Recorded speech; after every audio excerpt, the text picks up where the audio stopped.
Good afternoon, everyone. Today is Tuesday, January 9th, and the time is 1 p.m. Has the front lobby been cleared? Okay, thank you. We're here today for a school board briefing meeting. Welcome. I hope everyone's had a happy new year. Before we proceed, does the superintendent have any comments in regards to the agenda? No, sir. Okay, thank you. We have 4 items today. I want to remind board members for protocol, each board member should strive for 4 minutes for their initial comments, 2 minutes for follow-up, and a total of 10 minutes. So let's proceed to item number 1, construction change order by Director Rickenbacker. Good afternoon, sir. Good afternoon, board members, Dr. Bernier and Esquire Dupre Bruno. This is your November of 2022 change order report as required by statute. As you can see in the initial cover page for that reporting month, we had 0 direct material purchases. We had non-direct material purchases of $119,717.69, and we had a contingency adjustment balance of $7,795. The backup sheet to indicate all of these changes is attached.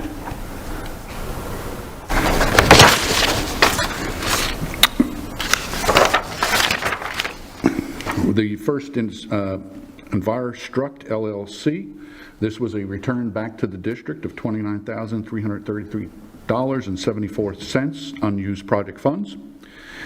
DEC Construction Group for Mariner Middle School. This was a reduction in return of GMP funds back to the district in the amount of $6,704.97. Next was EnviroStruct, which was Orangewood Elementary Food Service Project, a reduction in return of unused project funds in the amount of $40,823.71. Tobler OEK Joint Venture, Franklin Parks Elementary Portable Staging Campus. This was a return back to the district of an allowance from the GMP of $40,005. Gulf Point Construction, Veterans Park Academy for the Arts, their single point entry.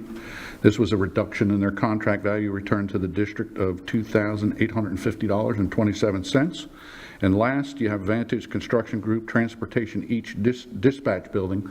This is a $0 change. This is a time extension due to schedule delays due to FP&L providing power to the site and material delays. Now, the original contract was to be December 1 for substantial completion of 2022. The superintendent is executing this change order, which would have brought it to January 5th of 2023. FP&L has just recently, mid-December, gotten the power turned on to that facility, so we're putting in the carpeting, the finishes, and the painting. So there is an upcoming change order, $0, for a time extension to bring it to January 31st of 2023 for substantial completion. So I just wanted to make you aware that there is another time extension, and that was predominantly due to lack of power from FP&L. They just were booked providing services throughout the community. And last but not least, contingency adjustments. We had Tobler OEK Joint Venture, Franklin Parks Rebuild Portable Staging. We transferred a GMP allowance of $19,995 back into the district contingency. That is so that we could engage with Mobile Modular for the lease portables to be moved. They work with us, they don't work with contractors, so we took the money back out of the GMP from the contractor, took it in our house, and ordered a purchase order to have those portables moved. And then also Tobler Joint Venture LLC, Franklin Park Staging Campus. This was a deduction from our contingency in the project of $12,200. Unknown utilities on that site. We had to deflect utilities underneath to avoid some existing drainage piping on that project. So that was an unforeseen condition that wasn't detailed, and that's what contingency supports. And that's it. Any questions? Mr. Superintendent, do you have any further information for us in regards to this? No, sir. Okay. To any board members, does anyone have any comment or questions? Okay. Thank you, Director Rickenbacker, and thank you for your team's hard work. I appreciate it. Thank you. Have a great day. Okay, moving on to item number 2, school cash software discussion by Director Gatewood.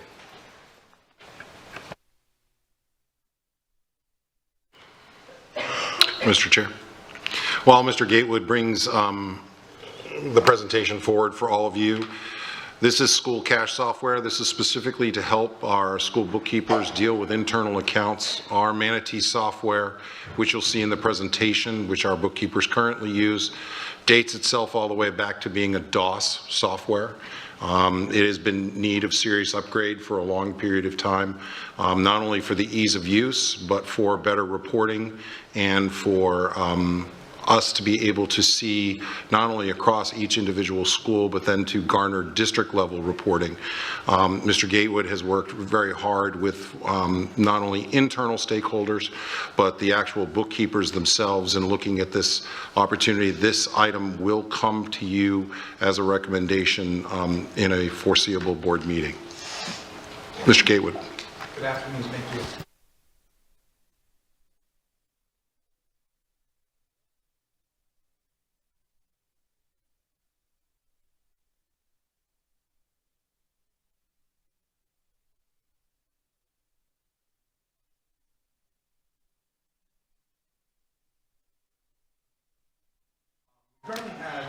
Mr. Gatewood, can I just interrupt you for a second? Will you take one of those microphones closer to you and make sure that the red button is on?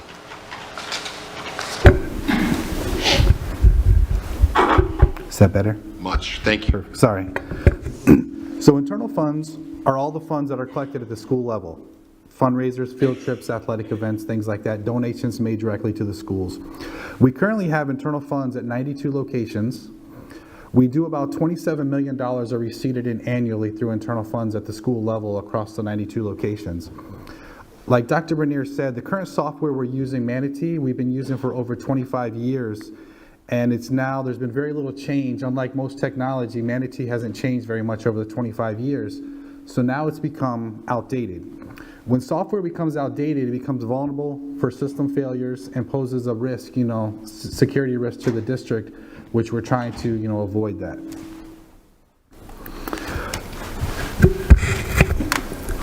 Go from here? Yeah. Okay. Some fact, the software we're looking at is School Cash. School Cash is a company that exclusively works with K through 12 school districts. They have over 25 years of experience. They're currently in over 17,500 schools across North America. They do about $3 billion in receipts per year. And currently in the state of Florida, Orange, Palm Beach, and Collier County all use School Cash. Here's a side-by-side comparison. On the left, we have the screenshot of Manatee accounting software, a typical DOS-based software. On the right, we have the new School Cash, which has the different, drop-downs and options that we're more accustomed to, with current technology. Some of the benefits of implementing School Cash, we're going to have improved communication. The software communicates with Focus, so parents will be able to receive notifications through School Cash directly to the parents for upcoming events and activities.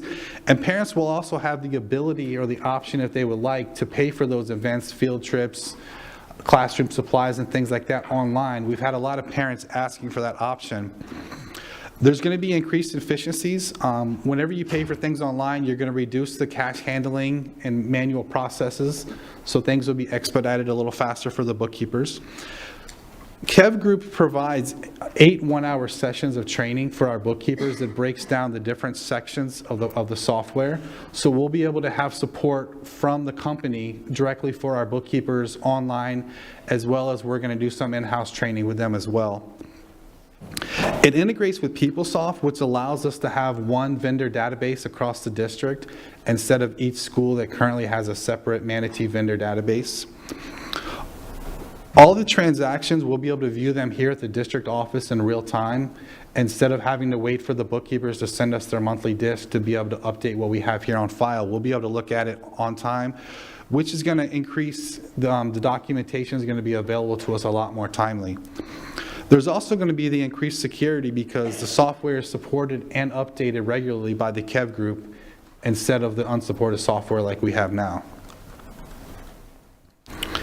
Here's a brief implementation timeline of how we think this process would work from the kickoff meeting with department staff or district staff, They have promotional material that we'll be able to send to parents like through Focus to let them know about this new option and ability for them to pay for things online.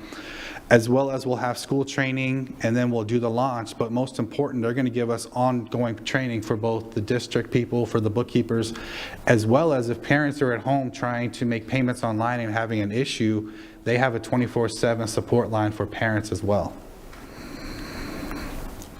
The normal implementation time is about 12 to 14 weeks. So we'd like to get it started relatively soon so that we can have all of our 92 locations on board and up and running by the time we start the FY24 school year in July.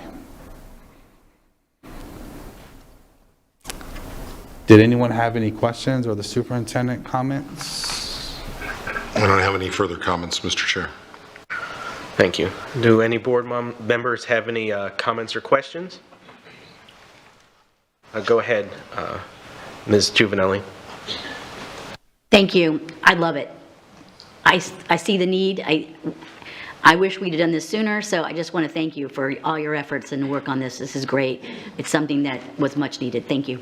You're very welcome. Ms. Jordan. I was going to say the same thing, and I know that just being able to, for parents and families to be able to go in and work on that, which I thought before, I don't know if this has been years ago, that you could actually go in there and pay for your child's lunch in the program that we already have. Or was that when my kids were in school and they changed something? I don't know how long ago that was. That's an additional piece of software that is separate from what the Manatee system does for a bookkeeper. That was a particular piece of software specifically designed for school lunch program. Okay. One thing that this will not replace currently that we do have is what we use to do athletic events. One of the reasons, while this has potentially has the capability, FHSAA utilizes the program we utilize not only for our local events but for their state events. So we are going. Mr. Greenwood was Gatewood was really good about getting to our athletic director, having that conversation with him and making sure that we understood where our lines for our bookkeepers would begin and end, and additionally for athletics as well. So to those sports parents who may be out listening, we want you to know that you'll still be purchasing your tickets and event tickets through that other system. No, but I really do appreciate this because I do believe that it streamlines it and brings it all together as one. So thank you very much for it. You're very welcome. Any other questions, comments? Yeah, I agree with my fellow board members on this. Thank you, especially since the last time I regularly used MS-DOS, I believe was the 1990s. So this is a much needed improvement. So thank you, Mr. Gatewood. I appreciate it. Okay. Next up on the agenda is item 3, Bright Futures, and I believe it will be Dr. Spiro and his team will be presenting.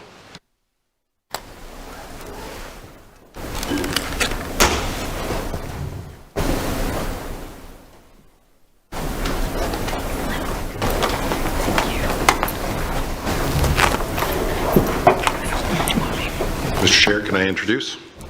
Yes. As the team comes up to do the presentation, you have at the podium currently, you have Dr. Matthew Kay, Candace Alvarado, and Lori Brooks. Dr. Kay is the Director of Accountability Research and Assessment. Candace is the Director of Teaching and Learning, and Lori is the Director of School Counseling and Mental Health. Mr. Spiro is in the audience and available if we need him. This is actually a board request. This request came prior to Hurricane Ian for us to talk a little bit about Bright Futures, some of the rules that exist around Bright Futures, as well as some of the rules that are changing or have changed as our seniors work to qualify for their Bright Future Scholarship. I'll turn it over to the team. Thank you very much.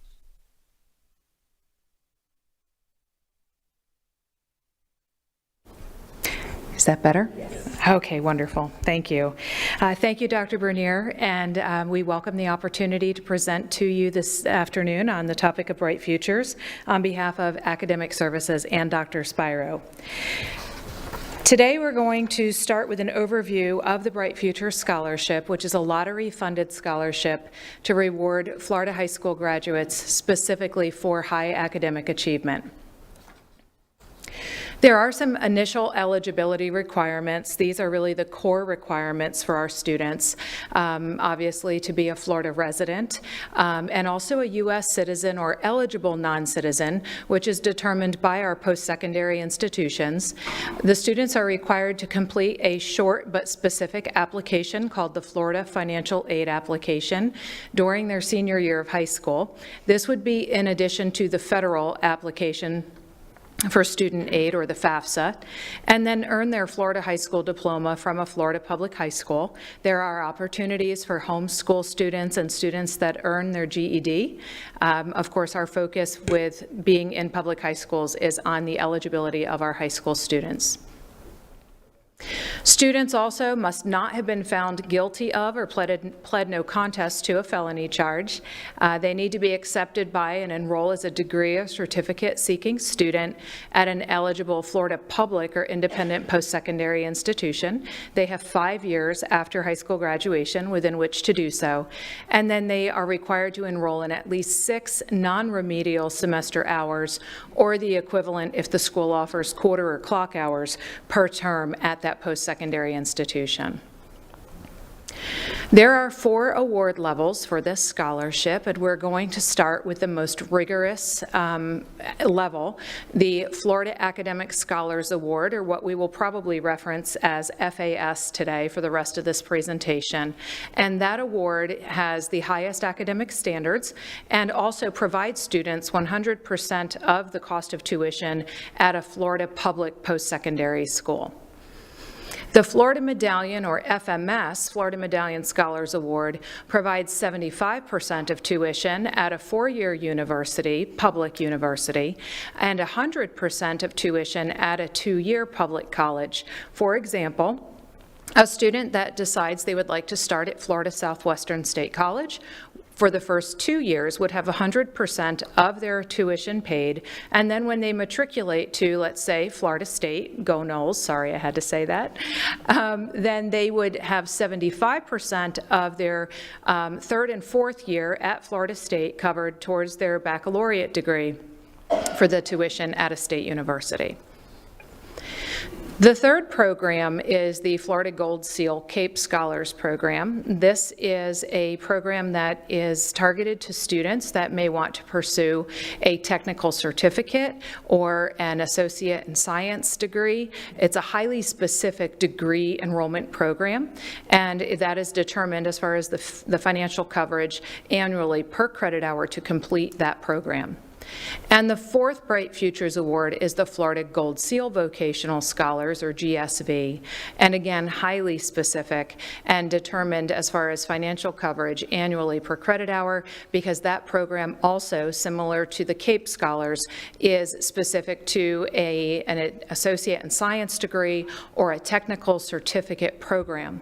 So just to summarize as we move forward, FAS and FMS are our most commonly earned thresholds because students, and even though they're the most rigorous to attain, this provides students the ability to attend with these tuition coverages anywhere in the state of Florida as long as it's a public institution.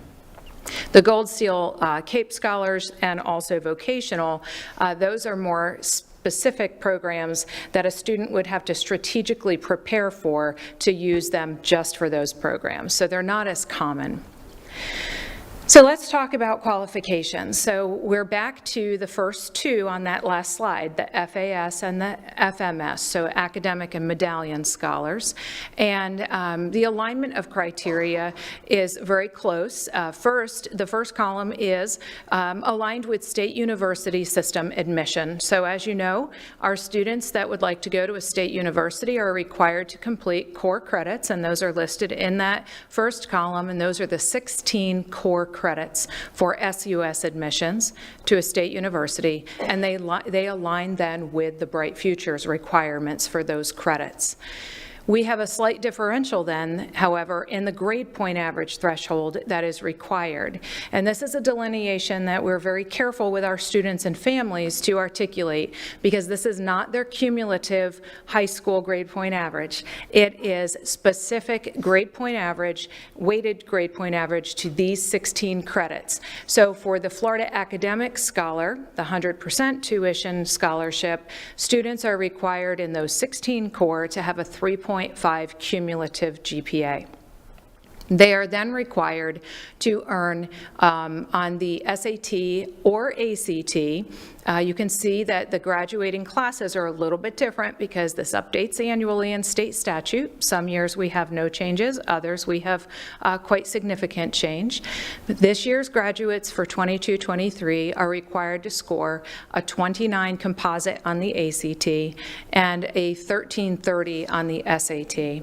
You'll notice our current juniors who will graduate next year still must earn a 29 on the ACT. However, their SAT has increased by 10 points and they are required to earn a 1340.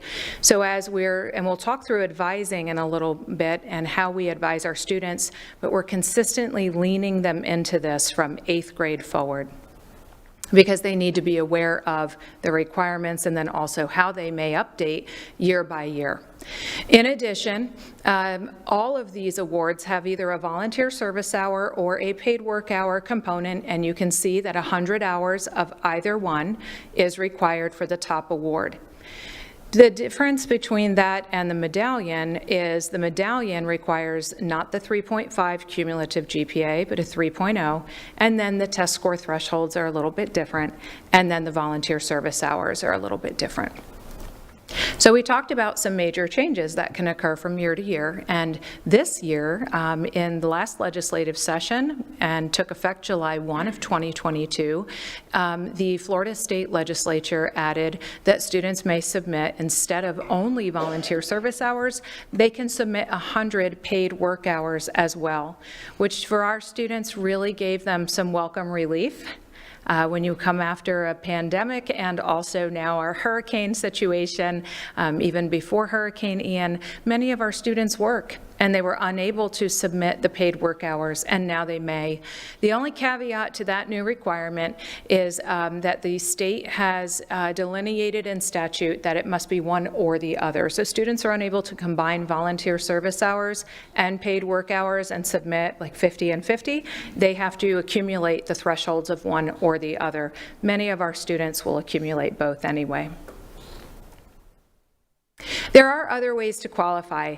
So we talked about Florida Academic Scholar and Medallion. The grade point averages are always required. However, there are some excusals from the test score thresholds, and you'll see those in blue on this slide.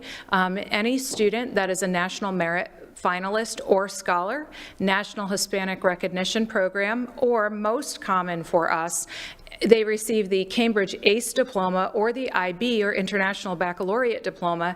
Those are students that will auto-qualify for the highest award of Florida Academic Scholar if they have met the volunteer service hours or paid work hours for those. So that is still a requirement.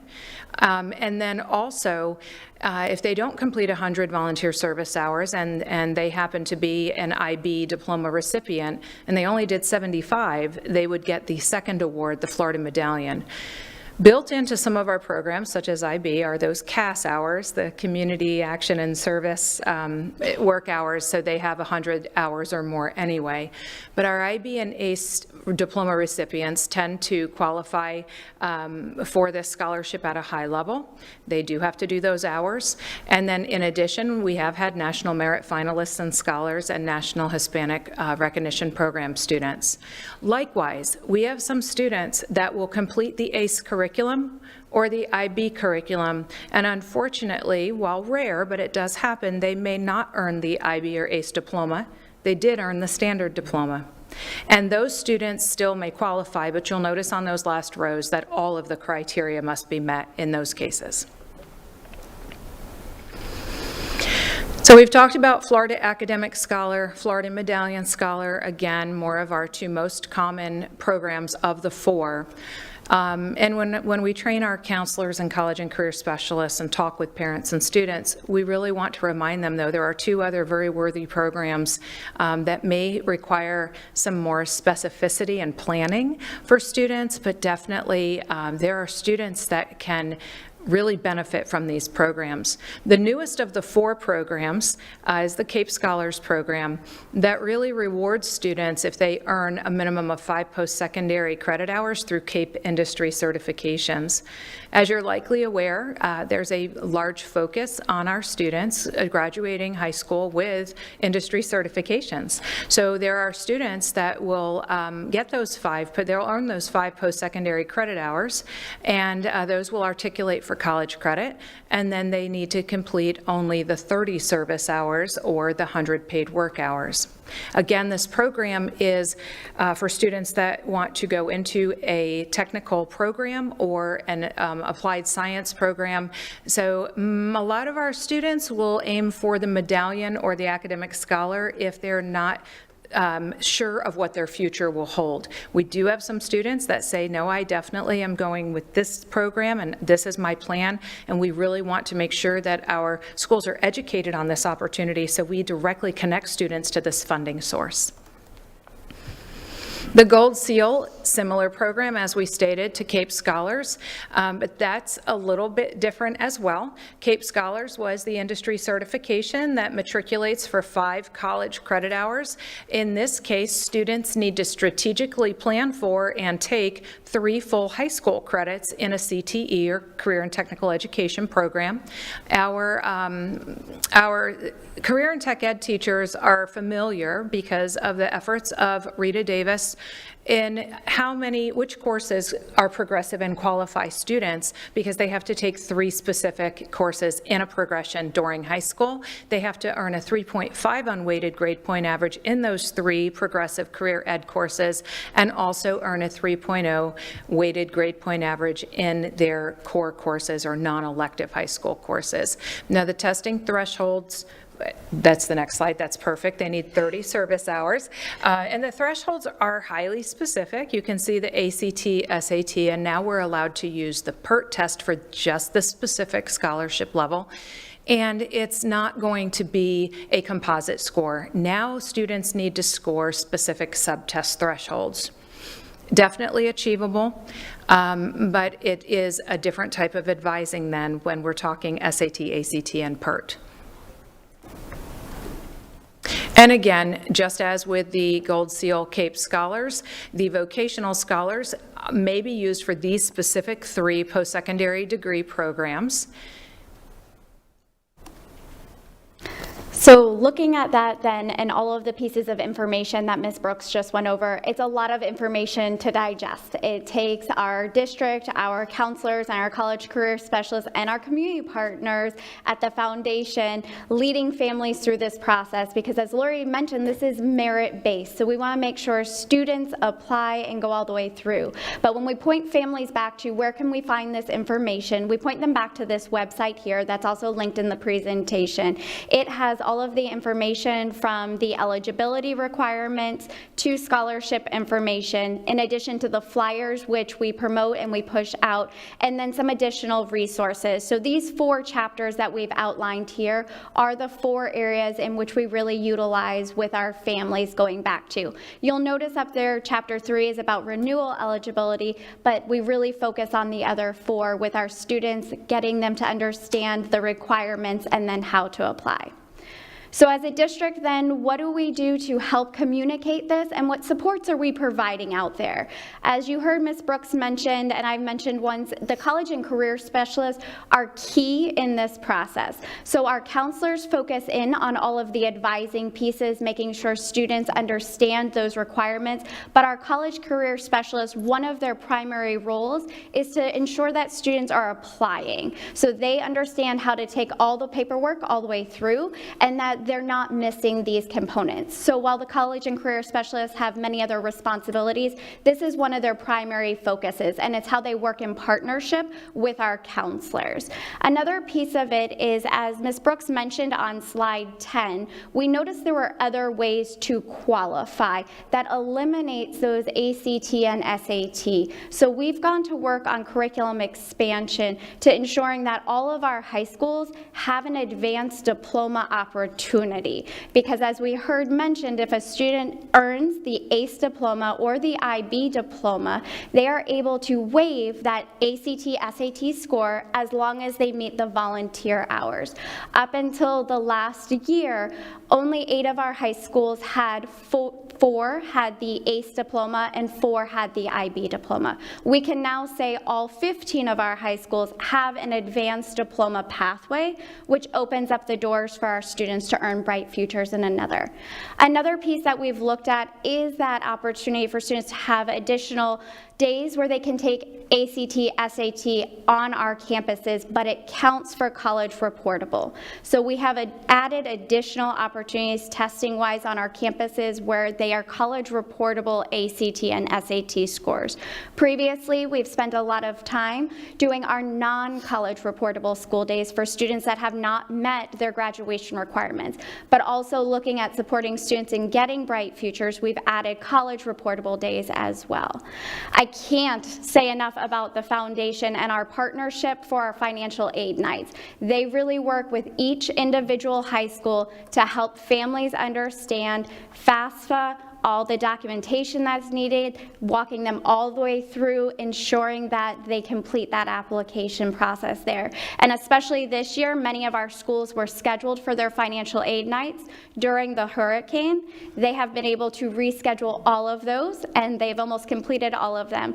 There's multiple opportunities for families to engage either at the school for these nights, at the foundation, or virtually as well. So the foundation is a big partner for us in our financial aid nights. In addition, Ms. Lori Brooks every year annually trains our counselors and our college career specialists on these rules. You heard her say that there are updates that are made legislatively. So it's not a here's what it looks like now and we move forward. Every year training is held with our counselors and college career specialists to make sure we know exactly what those requirements are. A new addition that kicked off this previous summer was our National Development Program.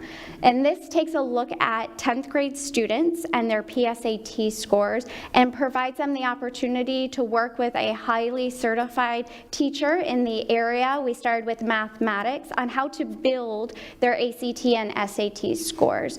Those students this past summer sat for their PSAT this year as 11th graders, which would open the door for national merit. So while we don't have data on that yet of how those students did, we are looking forward to getting those results. We will be expanding this as well this spring to open up to additional grade levels outside of 10th grade. Naviance is a new addition for us this school year. We have been working this first semester to get all of our data inputted for our secondary students, but this will allow our counselors and our college career specialists to be able to do all of that planning that we heard Ms. Brooks talk about. It's a one-stop shop for not only the students, but also their families, so they can begin looking at how do I qualify, move forward for scholarships, and then also colleges. And then finally is just our student and family resources. Where can we point them back to? So while we always start with the schools, their counselors, the college career specialists, we also point them back to that website that we had on the previous slide, because that really has everything in one place for them. And one thing we wanted to be able to provide was a snapshot of how Florida Bright Futures demonstrates within our district within a particular graduating cohort. So what you see up here is a series of layered bar graphs demonstrating the different types of Florida Bright Futures attainment for last year's graduating seniors for our 15 high schools. And when I say our 15 high schools, what I mean is 14 traditional brick and mortar high schools. We actually have 15, but Gateway High School did not have a graduating cohort yet, so that's excluded from here, as well as Lee County Virtual Franchise. So there's 15 schools included in this particular graphic. And on the far left, what you'll see is in the orange layers are a demonstration of the 4 different types of awards that Ms. Brooks reviewed. The FAS, which is in the darkest color, Florida Academic Scholars, that's the 100% tuition scholarship. The FMS, or Medallion Scholars, which is the 75% tuition scholarship. And then the other two are the Gold Seal CAPE Award and the Gold Seal Vocational Award. So those are the 4 layers of attainment of the Bright Future Scholarship. Again, in the orange is for our entire district's graduation cohort last year. So you can see approximately, or I should say, just less than 15% of our students last year that graduated achieved one of these recognitions, and just under 10% of the graduating seniors achieved the 100% Florida Academic Scholars recognition. When we stratify that by school type, in this case, one of the things Ms. Brooks mentioned was there are different criteria in which you can achieve the Florida Bright Futures scholarships, particularly the FAS and FMS, the 100% and the 75%. The primary way is through an SAT score, which continues to escalate, 1330, then 1340. These are, to be objective, are rigorous bars to meet. They're in the mid-80th percentiles of achievement. An alternative pathway to achieving the FAS or FMS is through diploma attainment, particularly an ACE or IB diploma. So stratified here on the second and third layered bar graph are the achievement of these award distinctions based on students enrolled in a school with one or the other diploma type pathway. At this time, there were 4 schools that had a Cambridge diploma pathway for the seniors for 4 years, and 4 schools that had an IB diploma. And you can see there's a strong association between increased achievement of these award recognitions and presence in a school that offers these types of diploma pathways. There is, of course, this is one graduating cohort. There can be noise. We're talking about, a couple hundred students here. But the relationship between these 2 types of schools compared to the other 7 on the furthest right and the diploma, the lack of a diploma pathway for IB or ACE, the data is substantial. So these tie back not only to slide 10, where Ms. Brooks mentioned the alternatives to achieving the FAS or FMS, but also to what Ms. Alivedo just referred to in a previous slide about the increased curriculum offerings and how that is one approach in which students now can take opportunities to have more, I should say more opportunities, to achieve one of these scholarship distinctions. Okay. And now we will turn it over to superintendent's comments and board member questions and discussion. Thank you. Thank you to the team. Very comprehensive report. Appreciate your delving not only how you get the scholarship, but what our numbers look like in our past graduation cohorts. Would like to take the opportunity for the board to begin their discussion regarding these particular opportunities that our young people have, and know that the team seated at the dais along with me will be happy to handle whatever questions you may have. Thank you, Mr. Superintendent. Do we have any board comments or questions? Mr. Persons? I just had one question. How do we compare to other districts as far as or do y'all have that information? Sorry about that.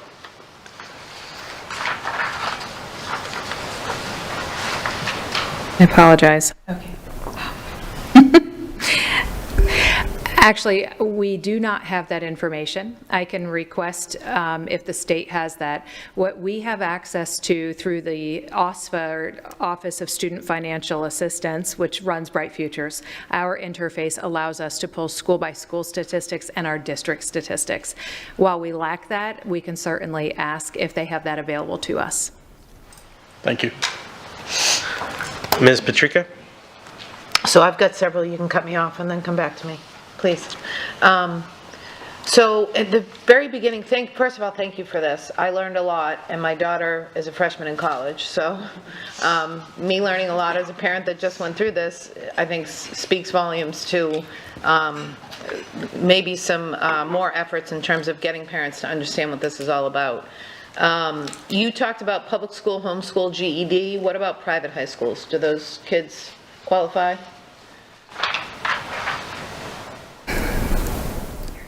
Am I on? Okay. Sorry, I have microphone nervousness apparently with these new microphones. Private schools and forgive me for my ignorance, my understanding is that there are pathways for private school students. The reason that I'm uncertain exactly how they submit everything and how that is tracked is because we only see and have access to the public school pieces. My understanding is yes, they do. Okay. On slide 8, you talked about the weighted Bright Futures GPA. And that was just, I think, on slide 8 for those courses. So it's if you're taking IB English and IB Mathematics, whatever IB weighted GPA you get is where how the 3.5 is calculated. Is that correct? Okay. That is correct. They take your 16 core courses and they take the best attempts of those 16. Therefore, students that take additional math, maybe they take a 5th or a 6th mathematic course, or they take additional science, they will take the best performance measures each semester and recalculate that amongst those 16 high school core credits to obtain the appropriate GPA. Likewise, and I neglected to mention earlier, Bright Futures will superscore multiple attempts on the SAT and the ACT to achieve the 29 or the 1330 or the 25 or 1210 respectively. So one of the things that I've learned, and my daughter learned the hard way, is that IB English doesn't necessarily count as your English comp in college. So I think she thought, okay, I've earned these college credits and now I don't have to take English ever again because she hates English. But the rude awakening when she stepped on campus. So communicating that more clearly with students and parents so that we have more realistic expectations going forward. The other piece to this is that this weighted GPA doesn't necessarily mean anything when you get to college. So there was an expectation that, you know, the higher the GPA, the more you get in college or something, but it really just beyond Bright Futures, it just doesn't really mean anything. So that was also another surprise. In terms of volunteer service hours, I've said this before, it's sad to me that students who don't need to work are no longer encouraged to volunteer. They can work instead. I wish there was a means test associated with this so that kids who have the means to volunteer are required to do that. Not your issue. I understand it's a state issue, but one that I wanted to express. The GSV, is that good for Cape Tech and Fort Myers Tech? That one is good for technical colleges, including our own locals, in addition to the Cape Scholars. So both of those. So are we talking about like auto mechanic, welding, or is it only specific programs? So it's any program that is a career certificate program or an associate in science degree program or associate in applied science degree program. Okay, so yes. That was a piece of information that was brand new to me today. I'm really excited to know that our kids can now qualify for this. And I would like to think that as we're moving more toward career and technical education, that we would be pushing this more with our students as well. I've got a son who I would have been pushing for a higher GPA and pushing more to study for the SAT had I known this, because that's his goal. His goal is to go to Cape or Fort Myers Tech. And anyways, that was a brand new piece of information for me. I know you put some of this in here, but my question is, how are parents receiving this information? Are we providing video instruction? Are we providing checklists? Again, the fact that I just went through this with my daughter and I'll be going through it with 2 of my sons next year, and that I learned something new today, that's concerning to me. How early are we letting parents know? How early are we letting students know? My oldest did most of it on her own. Next year, I'm going to be on the phone constantly trying to figure out what to do because my boys aren't going to do anything. So this video, like sitting here and hearing you teach me, is far more effective for me than to get onto a website and try to read it. And I understand the resources are out there, but perhaps some spoon feeding might be necessary, just something to consider, because I would consume it better if I was hearing it from you guys. Obviously, I did today. So just something to think about. Maybe make it fun or wear costumes or, no, I'm just kidding. Ms. Patrica, before we Am I done? Sorry. Before we continue, I just want to see if any other board members have any Great. comments at the moment, and then we can come back to you if that's all right. Ms. Langford Fleming? I actually agree with you, Ms. Patrica. That's what I was thinking going through all of this, especially for somebody like myself who has not had a senior yet. How are we getting this information? And in a very simplistic way to parents across the district. Whether we make it fun or make it a social hour or whatnot, but to try to just simplify this in a way, because I know a lot of parents would sit down and help their child if they even knew where to start. And like Ms. Patrica had said, the more children you have, the better you hopefully get at it, but then there's that oldest that missed the boat. But so my question is, since you can start collecting, like whether it's taking classes or volunteer hours or working, do we break this down in 8th grade, as early as 8th grade, maybe right at the beginning of their second semester of 8th grade, so these parents can start to think about this when they start choosing their child's schedule for their freshman year? Typically speaking, and what I know to be true in every high school, is as students enter grade 9, we definitely start the advising. And the students are coached to begin with the end in mind, because what we tell them is you're competing against the best in yourself. This is merit-based, but you do not have to be the one person that gets the scholarship. If you meet the criteria, you're funding your way through college. In 8th grade, most of our high schools, when they're advising the 8th graders, then the counselors meet with the students and parents to choose classes and talk through the opportunities. That is part of that process. However, I think we need to go back and have additional discussions to make sure it's part of the process for every one of our middle schools. And so I took notes on that. And also the parent communication piece. We have had some challenges in how to truly reach every parent. And we've talked through our presentations with Naviance about a lot of that improved communication, because parents will have it right on their phone. They can log in at their leisure. However, we can also do push notifications. I also understand some of our feedback has been that we push too much to parents using the phone. And so I made notes to talk with our high school counseling teams and our assistant principals for curriculum about having a more creative and consistent way to do this across the context of high school. So this is definitely a continued conversation from 9th grade all the way through even the commencement ceremonies, because believe it or not, we still have some students that need to apply, and we're hitting commencement, and they have 5 years to trigger the use of this. And that's an important piece, because we have students that say, I'm going out of state, or I'm really not interested in post-secondary right now, and that is part of our push. And we call parents and say, it's 5 minutes of an application. Can you please help us help Johnny get this done? Because he may change his mind. And parents are supportive of making sure that this gets checked off the to-do list. Even if they're not triggering it right now, a lot of our students return to it.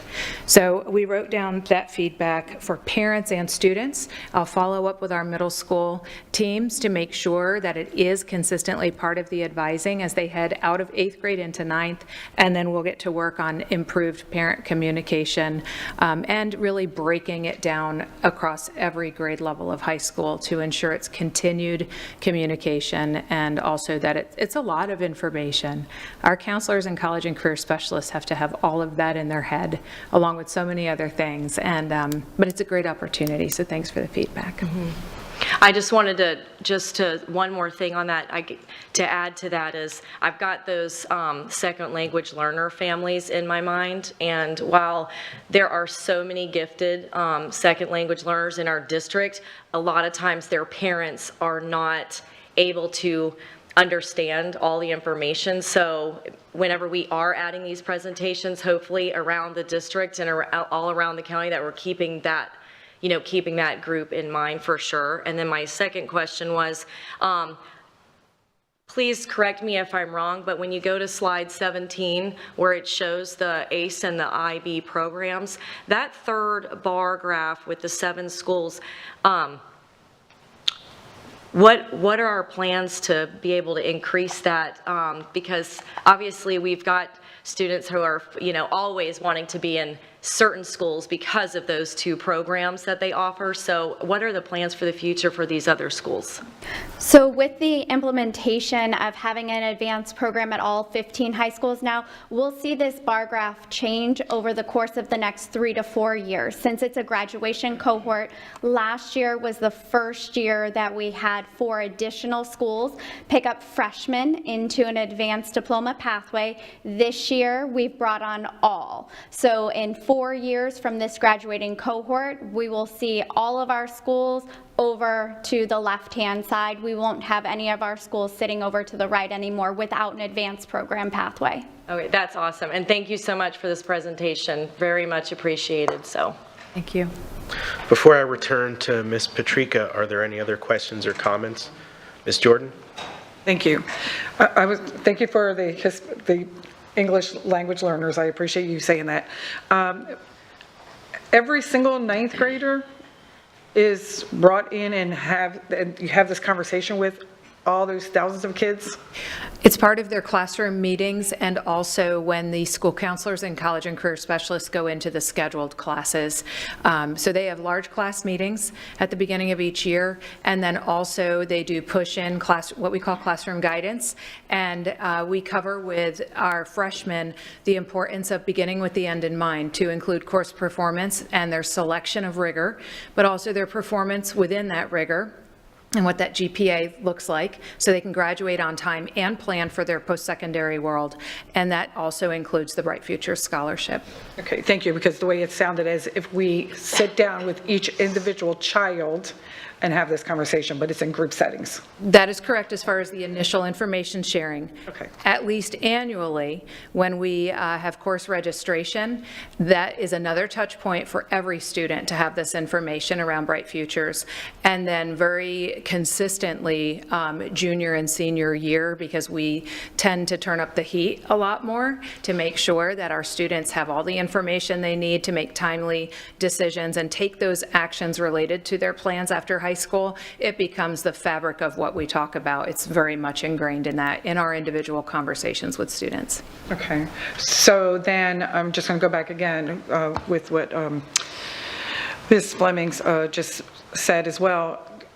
Those children who may have that language barrier, is that then a one-on-one, or that child who has an IEP, or then we take those kids and separately and help them gather the information? It's a lot of individual advising that our school counselors engage in. And I do want to mention too that we have our English language learner parent ESOL nights, Right. and this is part of their presentations as well from the team. We provide, and we also are part of those presentations, but we provide information as well so that our parents have that in the language that they prefer. They get that information as well. Thank you, and that is great, because I've been on those many times where they do both English and Spanish, so thank you for that. Appreciate it. Thank you. Ms. Juvenelli?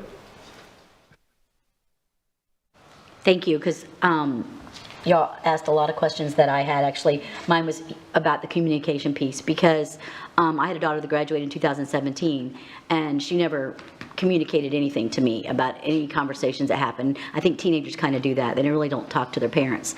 So I think that we have to take that extra step, because some students, they just want to go home when they're in school. That's all they're thinking about. And once they get home, none of the information from school gets to home.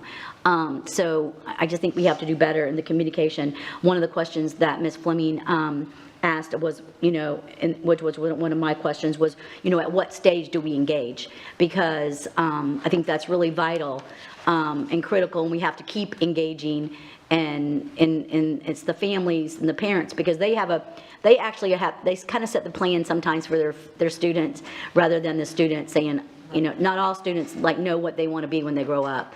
Some of us are still trying to figure that out. So even as adults. So, it's really important that parents are involved and are helping guide their child. And I thank you, Ms. Patrica, because you just recently went through it and learned, and because that was this could have been in another language for me, because I never got any of this information when my daughter was in school. So I think it's really important that somehow we're doing better at that communication piece of it. And I had, one of my notes was the financial night. I don't ever remember seeing that happening, and my daughter went to Fort Myers High School. So I'm not saying that it didn't, because I think it's that piece where the student doesn't tell the parent, hey, tonight's financial aid night, you know what I mean? Because they really don't, some of them really don't care, you know, if it's paid for or not. I've kind of got one of those, but or how it's paid for. They think you can just draw the money out of the bank still. So, and it, you know, it comes very fluid. And so, and a lot of kids don't have that concept, because we don't really teach that in school these days, is the financial aspect and what, you know, budgeting and so forth. So I think that's so important. And then, thank you, Mr. Persons, because that was my other question regarding, you know, how do we compare to the other districts? I think that's really important, because we want to make sure that we're doing our job as a board, that overseeing the graduation and student successes. But I guess the key thing is really, for me, was the communication piece, and at what point do we engage. So thank you very much. The other thing that I wanted to bring up is we have counselors that will have like 600 students. It's almost impossible for them to reach each student and help them, guide them in their career path or education path, or, you know, because I think my daughter picked her classes, and if she would have had her choice, it would have been art, and she wasn't even good in art. So, I mean, I kept asking her, why do you keep taking art? You look at your stuff. I mean, she wasn't artistic at all. But that's my point, is students will do things that really isn't in their career path or their education path. And so parents really need to be involved. And so that's my piece of it. Thank you. Please proceed, Ms. Patrica. Thank you. I just have 3 more things. Have we thought about providing parents with a cost-benefit analysis of the cost of tutoring to improve SAT or ACT scores versus what they will save in tuition? Because there's a big difference between that nothing and 75% and 75 and 100%, and it's worth it to spend. If you have the resources, it's worth it to spend it for the savings over 4 years. The other thing is, tuition does not include fees, room, board, and books, and that's a huge sticker shock, and that's something that we should be communicating with parents as well, perhaps as early as the elementary years, to help them understand what a 529 plan is and how they can save for that and not be hit with that sticker shock at the end of 12 years. And then finally, slide 17 is a shock to me, and it is an illustration of my own bias. I was stunned that 14.6% of our students are qualifying for these scholarships. I would have expected the number to be much higher. And that is not a criticism as much as it is a self-check for me. I expect my students to earn my own children, I expect them to earn these scholarships. And if they don't, there are consequences. But it was surprising to me that the number is as low as it is. I really thought it would be a lot higher. Those are my comments. Chair, thank you. Go ahead, Ms. Giovanelli. One more thing, I'm sorry. The website, I went and searched, you know, Bright Futures, and it really didn't give me any information. And then I went and put in FAFSA, and it gave me a little bit about that, but if you don't know Bright Futures and the information, you're not going to search FAFSA. So I think that's another critical piece, because we do have people that go to our website. I personally don't think our website's that user-friendly, so, and getting the information that's needed, but that's me. So that was the other thing, was that our actual website doesn't give the information that I believe should be out there, that could be at the touch of their fingers. Thank you. Mr. Persons. As a student is sort of interested in doing this and the parents get on board, is it tracked each year? I mean, do they get a report out that your student has 25 hours of volunteer and their grade point average is X right now?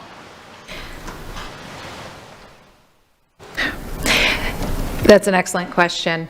We have had to provide, through the Bright Futures interface, they can log into that, and most parents don't, so we've provided a hard copy update, and that is actually a benefit of Naviance because they will be able to actually go right into that app and see where they are for all of these needs that our students have, from searching colleges all the way through scholarship applications, including Bright Futures, and the criteria for Bright Futures will be at just their fingertips right there. So it will actually make things more of a one-stop app, if you will, for parents.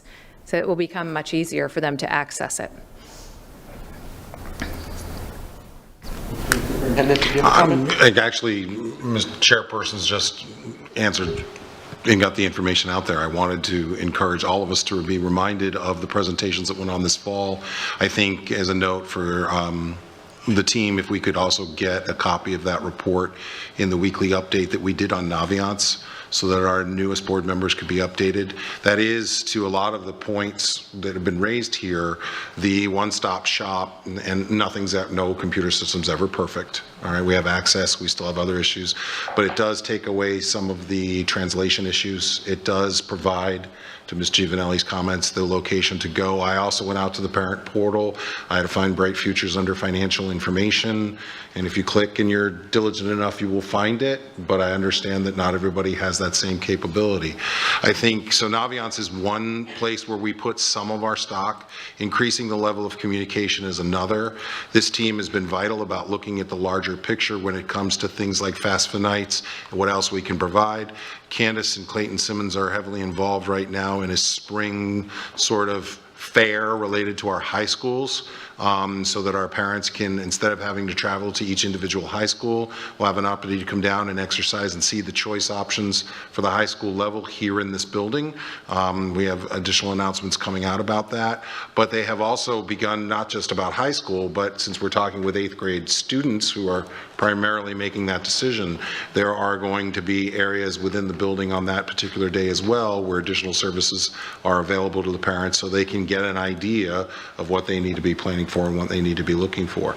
I think the comments tonight are very good at helping us inform what we do, and I would like to also credit our school counselors and our college and career experts do amazing work.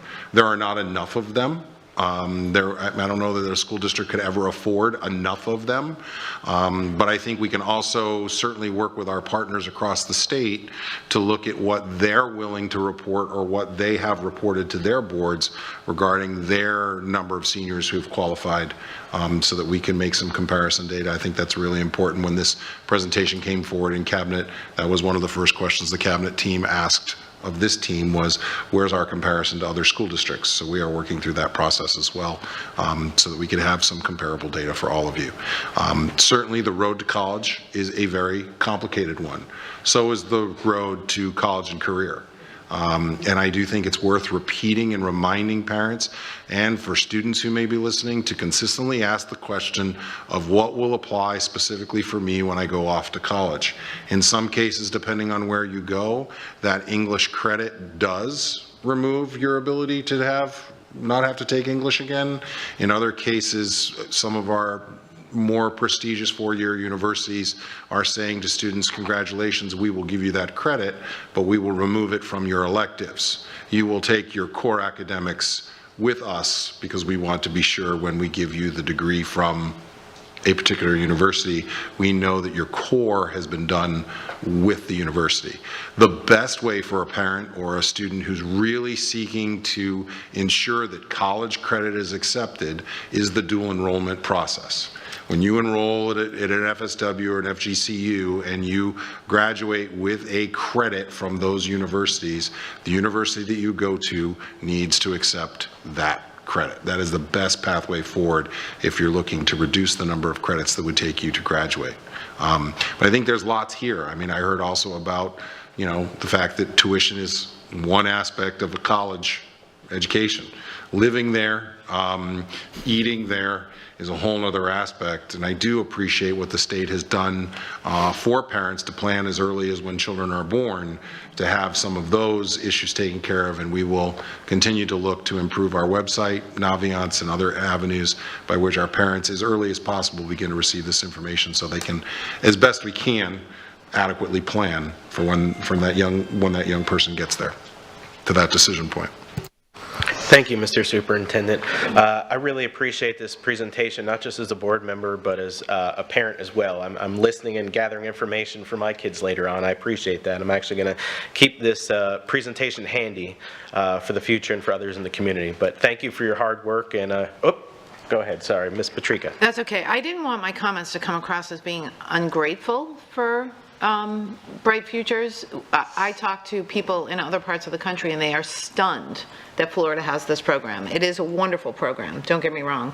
That's the first thing. The second thing is, Dr. Bernier, it's my understanding that Florida college system credits don't necessarily transfer to the university system, but that university system credits do automatically transfer. So I want to put that caveat out there that an FSW, English, or some other course isn't necessarily going to automatically transfer into the university system. That's been my experience at FGCU. We'll get clarification. Please, if you could, that'd be great. And again, you go back to, as many of you at the board, you've talked about your own personal children. So I know what happened at another university. I will not name it, but I know what happened at another university regarding a lot of the advanced placement and other degree program credits we had. But I also know that the credit from Valencia College in college algebra was immediately accepted by one of our university systems. So we will continue to work through the maze of what it means to be both college and career ready, not just for our students, but for our parents, because it's a critical decision point that's starting to be made earlier and earlier and earlier, and we recognize and appreciate your support for helping us think from a parent's perspective, grandparent's perspective, and from a board member's perspective, that these are what your constituents talk to you about. So we stand at the ready to be able to serve. Thank you, and again, thank you for your presentation. I appreciate it. Now we're going to move on to item number 4, policy review. That is a first reading of draft policies. I'm going to turn that over to Attorney Dupree Bruno. Good afternoon, and thank you, Mr. Chairman. Today we are joined by Tammy Scott, our coordinator of MTSS and attendance, Jessica Duncan, Executive Director of Student Services, Chuck Bradley is supposed to be here, Director of Positive Prevention, Candace Elevato, Director of Teaching and Learning, Dr. Bethany Quisenberry, Director of Teaching and Learning, Lori Hutchin, Director of Teaching and Learning, and Assistant School Board Attorney Shana Zupke. We have 8 policies for the board's consideration today. This is part of our Neola conversion. There are times that we feel policies need to be brought forth prior to the final conversion sometime at the end of this school year. And these policies are some of those policies based on some state board of regulations that came out over the fall. The policies are more than what the state board had indicated in its regulations because we are adopting the full Neola policy based on previous laws as well as some laws that came in over the summer. At this time, I'm going to ask, I don't know if Mr. Bradley will be joining us. If not, I'm going to ask Jessica Duncan also to join us on this particular discussion. The first policy we're going to be reviewing is the designation of bathrooms, locker rooms, and dressing rooms, Board Policy 2.36. This is as a result of a regulation that came out, 6A-10.086.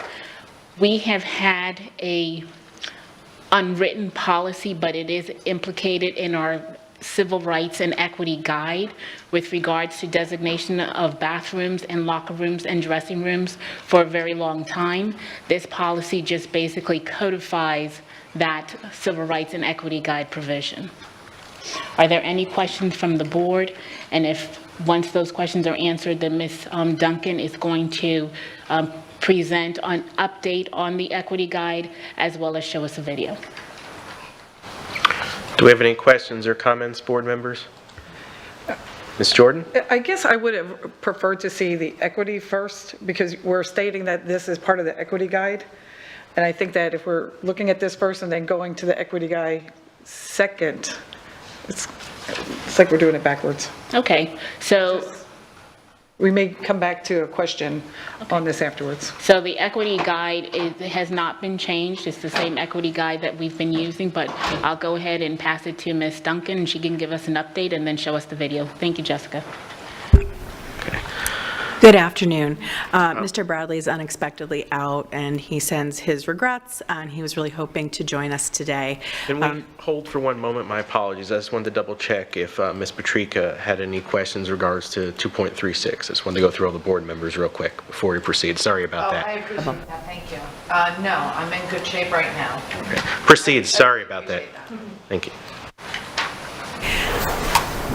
So the equity guide was developed with stakeholder input, and the final version, after some additional input and updates from the state, was put out on our website on September 6th of last year. And we also put a brief guide to Title IX on there as well. What we have recently done is a short, just a brief video that Mr. Bradley created to give an overview of the guide, and we are planning on also offering some evening training for our staff starting in February. So I think at this point we can just show the video and then answer any questions that you may have. Constitutional civil rights and equity guide. This guide is designed to clarify the civil rights of students and staff. In this presentation, we will overview the new guide and related documents and processes. The Equity Guide is accessible in multiple places on our district website, including the Student Support and Administration sections of the Employee Portal and the Parent Portal. For this overview, let's begin with some working definitions. Civil rights guarantee the equal protection of the law for all, regardless of personal characteristics.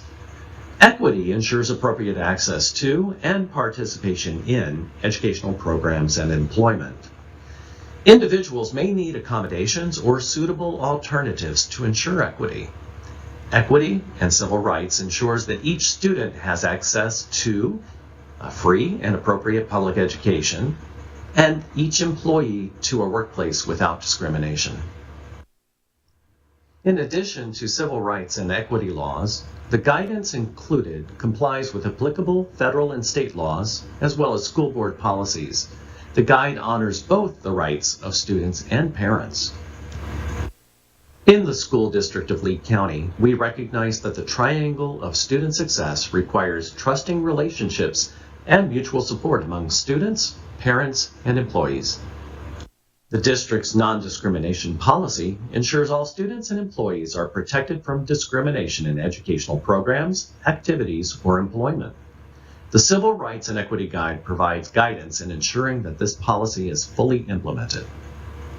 The foundation of the district's non-discrimination policy is found in applicable federal laws. The Equity Guide is organized around these laws, including Titles 2, 6, and 7 of the Civil Rights Act of 1964. Title 9 of the Education Act of 1964 addresses non-discrimination requirements in employment in 5 categories: race, color, national origin, religion, and sex.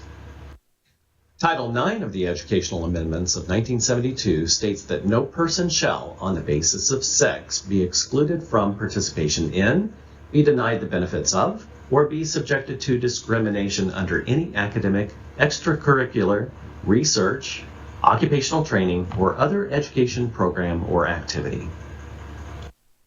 3 federal laws provide equity for persons with disabilities. The Americans with Disabilities Act is a broad law requiring accommodations to public facilities and activities to ensure that persons with disabilities are provided equitable access. Section 504 is more specific to qualifying students with disabilities in educational programs receiving federal funds. And the Individuals with Disabilities Education Act is even more specific to qualifying students with disabilities that require specialized instruction and services. The guide includes references to other equity laws, including the Age Discrimination Act, which protects employees from workplace discrimination based on age, and the Genetic Information Non-Discrimination Act, or GINA, which prohibits discrimination in healthcare coverage and employment. Finally, the Equity Guide references the 14th Amendment of the U.S. Constitution that requires the equal protection of the law for all citizens. When a student or employee experiences bullying and/or harassment, they have the right to report it and seek resolution. When the complaint includes discrimination and/or harassment based on a personal characteristic defined in the district's non-discrimination policy and related civil rights and equity laws, it is considered an equity complaint. All complaints of discrimination, bullying, and/or harassment are required to be investigated if the qualifying incident occurred during an education program or activity authorized by the school district of Lee County. The district's complaint form may be accessed from the non-discrimination policy link at leeschools.net. Thank you.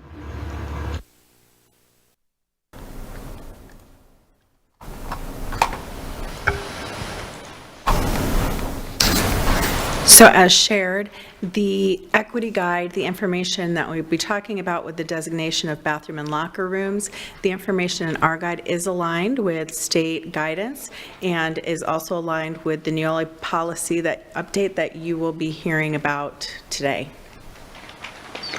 Thank you, Ms. Duncan. It's also aligned at this time with federal law, given the Adams versus St. John's case that was released December 30th. At this time, does the board have any questions with regards to the policy 2.36? Ms. Patrica? Can you just briefly, if I may, through the chair, Attorney Dupree Bruno, talk about Adams and the holding? Adams versus St. John's is a case from the St. John's School District where a student, a transgender student, filed a complaint based on violation of the 14th Amendment, Equal Protection Clause, as well as violation of Title IX because they were not allowed to use the bathroom that they identified with. The school had a similar policy as to what we have, and the policy also indicated that the student could request accommodations. The school did provide accommodations, but that case went to court. The lower court did rule in Adams' favor. It then went to the 11th Circuit, which is the Federal Court of Appeals for our jurisdiction. Initially, the 11th Circuit did affirm the lower court's ruling. However, a request was made for an en banc hearing, meaning that all judges were requested to review the matter, and that original ruling from the 11th Circuit was vacated. The court did review everything and have a hearing on it, and on December 30th, 2023, they issued a ruling in Adams basically finding that the policy of the school district of St. John's was not in violation of the Equal Protection Clause of the 14th Amendment, nor was it a violation of Title IX. Do you have anything further, Ms. Patrica? Yeah, if I recall correctly, in Adams, there was not an actual policy as much as it was a practice. That was one of the things that the court originally sort of criticized, right? Well, one of the things that the court, when evaluating Adams, not a formal policy, but there was a practice, and evaluating, one of the things that the court was examining was how much review that the district had in this practice. So, yes. And so when you say our policy, you mean the one that we're about to adopt? Correct. And I think, which will be a formal policy. right. I believe that the adoption of that 2.36 strengthens us and provides us with a greater defense against any challenges that might come our way, because it takes away that criticism from the court that there was no policy in place. So I'm encouraged that the board is considering this policy today. Thank you. That's one good point, Ms. Patrica.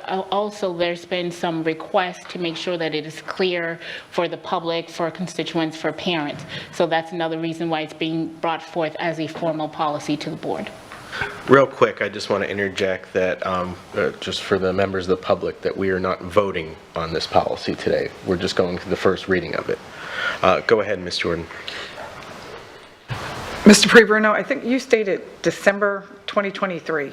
Or was that No, December 2022? 2022, December 30th, 2022, if my recollection is correct, but it was at the end of December in 2022. Okay, thank you. Very recent. And then also, with any of our students, any child can request, I don't care who you are, can request if they want accommodations. Absolutely. It's for any child. That's the protection to ensure the safety of all of our students. Any student has an opportunity to request an accommodation. Okay, thank you. Any further comment and questions on 2.36 from the board? Mr. Persons?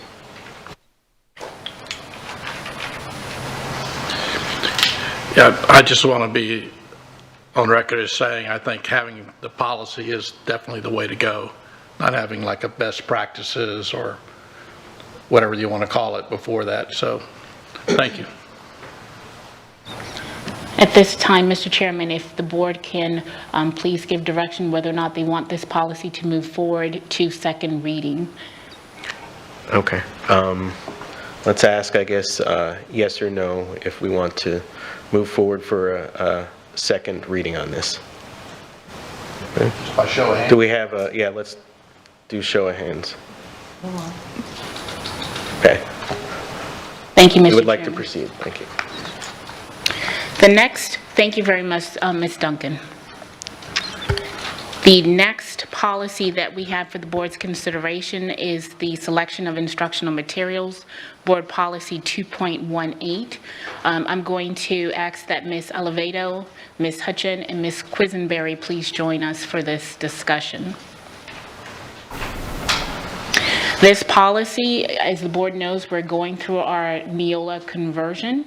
And there are a lot of policies that we're reviewing. Certain policies kind of float to the top because there's been some regulations or some changes, and this is one of the policies that has floated to the top that we feel should be considered by the board and not wait till our full Neola conversion in the spring. We also provided some process documents along with this policy so that the board can see how this policy will actually be implemented. At this time, are there any questions with regards to the policy itself? It does incorporate all of the new laws as well as the most recent regulations from the State Board of Education. Board members, any questions or comments at this moment on 2.18? Ms. Jordan? Thank you. Mr. Preborn, I just want to make sure, because when we were doing all the policies and everything prior to the new board, we were making sure that everything was per statute. So this is what we're doing right now. We are just adhering to what the statute or the new statute is, correct? Correct. In what we're doing. Every policy that's before the board today is based on some change in the State Board of Education's regulations, and they also incorporate any new statutes that are up to date with statutes and laws. Thank you. I just wanted to make sure that was clear. Thank you. I believe, did Ms. Morgan have her hand up? Go ahead, Ms. Morgan. So, where is it? I was looking, I'm not, this is really a process question, but it's not referenced in policy or in the process documents that accompany this. But where is it stated how vendors are selected?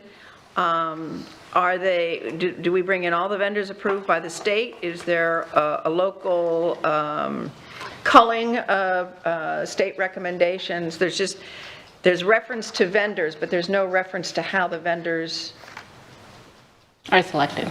Yeah. Thank you, Ms. Morgan. I'm going to ask for Ms. Oliveto.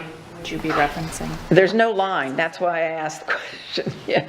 So if Ms. Oliveto, Ms. Hutchin, and Ms. Quisenberry can go through those process documents, I think that will help answer the question. Yeah.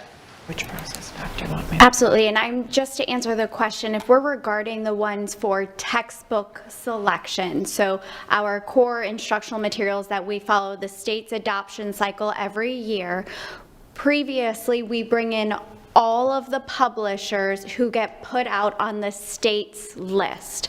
So the first document that's in there that would be a process document is the publisher's presentation, but that is directly off of the state's bid list. So a textbook publisher has to bid to the state that they have materials that meet the state standards and benchmarks. We take that list, and that's how we bring them in for presentations and going through our textbook adoption process. And I understand all that. The question was, are you culling any out? Are you bringing in 100%? So there's no preview done by staff? Okay. 100%. Okay. And I have a question, line 276. The superintendent shall approve purchases of instructional materials. My question is, if we have an elected superintendent and the committee makes a recommendation about instructional materials, and the superintendent wants to override that, where are we? Is that a legitimate question? It is a legitimate question because they're elected or not elected, the statute dictates and advises what's everybody's responsibilities. Yep. But clearly, there's going to be a change when you have an elected superintendent that is not appointed, does not report to the board and will be able, is a constitutional officer with his or her own purview. So yes, that's a very good question. The policy does say that the superintendent is responsible for the purchasing process.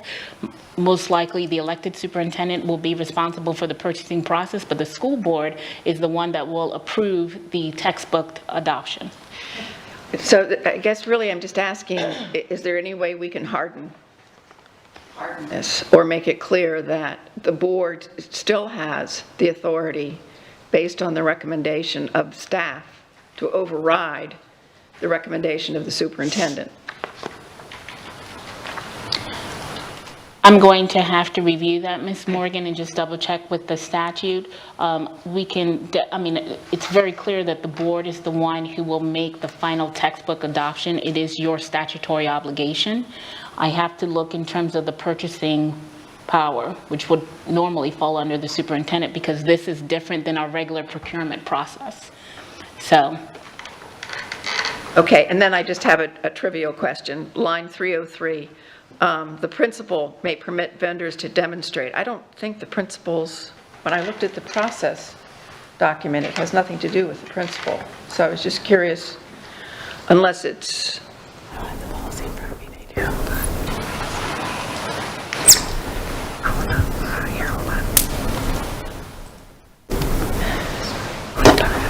think they're looking at it. Is that instructional materials? This says the principal may permit vendors to demonstrate and show only that equipment and instructional materials that may be used. And they're talking about vendors, and I assume this refers to the selection process, and it makes reference to a principal permitting vendors, which suggests that they're in the schools as opposed to the process being in the district. So, I mean, it's a small point, but it can create confusion. You guys see what I'm... Okay. So I think this is something that we can go back to the team and review and discuss further. Yeah, okay. Thank you. Those are my questions. Thank you. Go ahead, Ms. Patrica. Might that be referring to like 7 Habits of Highly Effective? Help me with that guy's name. Covey. Thank you. So each school approves different things, and sometimes you have vendors at schools for not necessarily district-wide curriculum, but school-based programs and curriculum. That's, when I read it, that was what I thought. Okay. Well, could be. Okay, we just read it differently. No other questions or comments? At this time, if Ms. Hutchin, Ms. Oliveto, and Ms. Quisenberry want to review the actual process documents for the board. I apologize, we were having a sidebar conversation about your question. Are we pulling up the process document? Thank you. Okay, so this process document is in response to HB 1467. So many of the processes that are in this document, the School District of Lee County were already implementing, but it has been updated to reflect new legislative requirements. So the first of those requirements is step 1. The bill required the DOE to develop an online training program for any personnel that has a part of purchasing the school district library materials. And so the Florida DOE had until January 1st of 2023 to push out that training. They just recently made that training available, and we have began to complete that training in the curriculum department, and then we'll work through for this to be the first part of our process to ensure that all of those personnel in the schools have completed this training. Each year, our schools complete a collection development analysis for their school media center. As part of that process, schools run the collection analysis report through Destiny. Would you just explain what that is? Yes, I will. That is a great question, because I actually had to ask that same question. Because when my person would bring that to me, it was already complete. So what that does is it runs through all of the materials that are in the media center through Destiny, and then it takes into account like AR levels, the time that the books have been checked out, how long has it been since the book has been checked out. It also goes through the Dewey Decimal System of how many books you have available for each of those genres. And so then it creates a report based off of all of those pieces. So for example, in the elementary schools, we really utilize that report for if we are short for different levels for our students in accelerated reading, and then that prompts us to be able to order additional materials. You're welcome. I apologize. Yep. Using that report, then they determine those areas of concern and or need, and then at that time they would also take into consideration teacher recommendations, or often we have students that request materials for our media center. Schools follow the district weeding guidelines to remove any materials based on age appropriateness, and they will also utilize the determinations from the Challenge to Media and Instructional Committee. And then schools will remove any of those books that need to be removed from the shelf, and then also go into the Destiny system to remove those from that database. Schools curate resources based on needs to purchase additional books for their media centers, and the School District of Lee County has approved vendors that we utilize for this process. Schools contact that approved vendor, they share that analysis data, and then the vendor creates a proposal that they then send back to the school for what books they are suggesting for them to order. So then the next step in the process is that there's a committee review. Since posting this, we did update this header, but wanted to ensure that we were sharing the one that was published to the website, but this section has been updated to say school committee review. We wanted to be sure to delineate between the two processes, that there is instructional materials textbook adoption, but this is all about school-based media purchases. So this is a school committee. So once the school curates, sees what they need, then it's the job of the school committee to determine those books that are going to be purchased. It's been outlined here that the committee needs to be made up of a media specialist or literacy coach. So not all of our schools are going to have a media specialist, but all of our schools do have a literacy coach. So ensuring, if we go back to the very first step that Dr. Quisenberry spoke about, there's training that is required, which is new. So if the school doesn't have that media specialist, the literacy coach will receive that training. In addition, on this committee, we have to have the administrator who oversees textbook and media. Part of this new legislative piece is that the principal is signing off, so there needs to be an admin who is overseeing every single book that is being placed into the media. So they need to be part of this committee from the beginning, not at the end, but from the beginning of the process. In addition, if there's not that media specialist, we have that certified literacy coach, but we would like to have the media paraprofessional.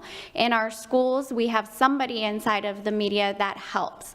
This will be a change, though, for some some of our schools where it's student checkout systems, where a student may walk in and they scan their folder, scan their ID, and it automatically allows checkout. So this will be a shift that we are proposing. This is draft process right now to align with the policy changes. In addition, as we're looking at our processes, having a parent representative on this committee as well. Purchases typically go before our SAC and PTO. We're asking for a member of the SAC, PTO, or PTA to be part of the selection process from the beginning. That way, when it goes before the SAC, PTO, PTA, there is somebody who has sat on that committee as well. Therefore, it has a full view picture of all of our stakeholders in there. We also need for all of the agendas to be dated and minutes to be kept. So when you're looking at these resources, who was involved, same processes and procedures for following timelines and collecting of minutes in case we need to go back at any point in time. From there, the school committee is going to review the materials that they're looking to purchase in the same way that policy outlines. So we're looking at developmental appropriateness, we're looking at reading level. We also need to be looking at book reviews. This bullet point here, we've always had book reviews, but what we have learned from the state in the last 2 months is that they need to be peer reviewed. So while there's a lot of websites out there in which give us a lot of information around books, the state has said these have to be professional peer reviewed. So we've added that to that. Content appropriateness, you'll notice in parentheses it says interest level. Each book comes with an interest level, so that is there. So that is very much so, if I use my student, myself, his ability to read is much above the grade level that he is in. However, some of the content in which he could read and comprehend is not appropriate for the age he is. So this is where that interest level comes into play there.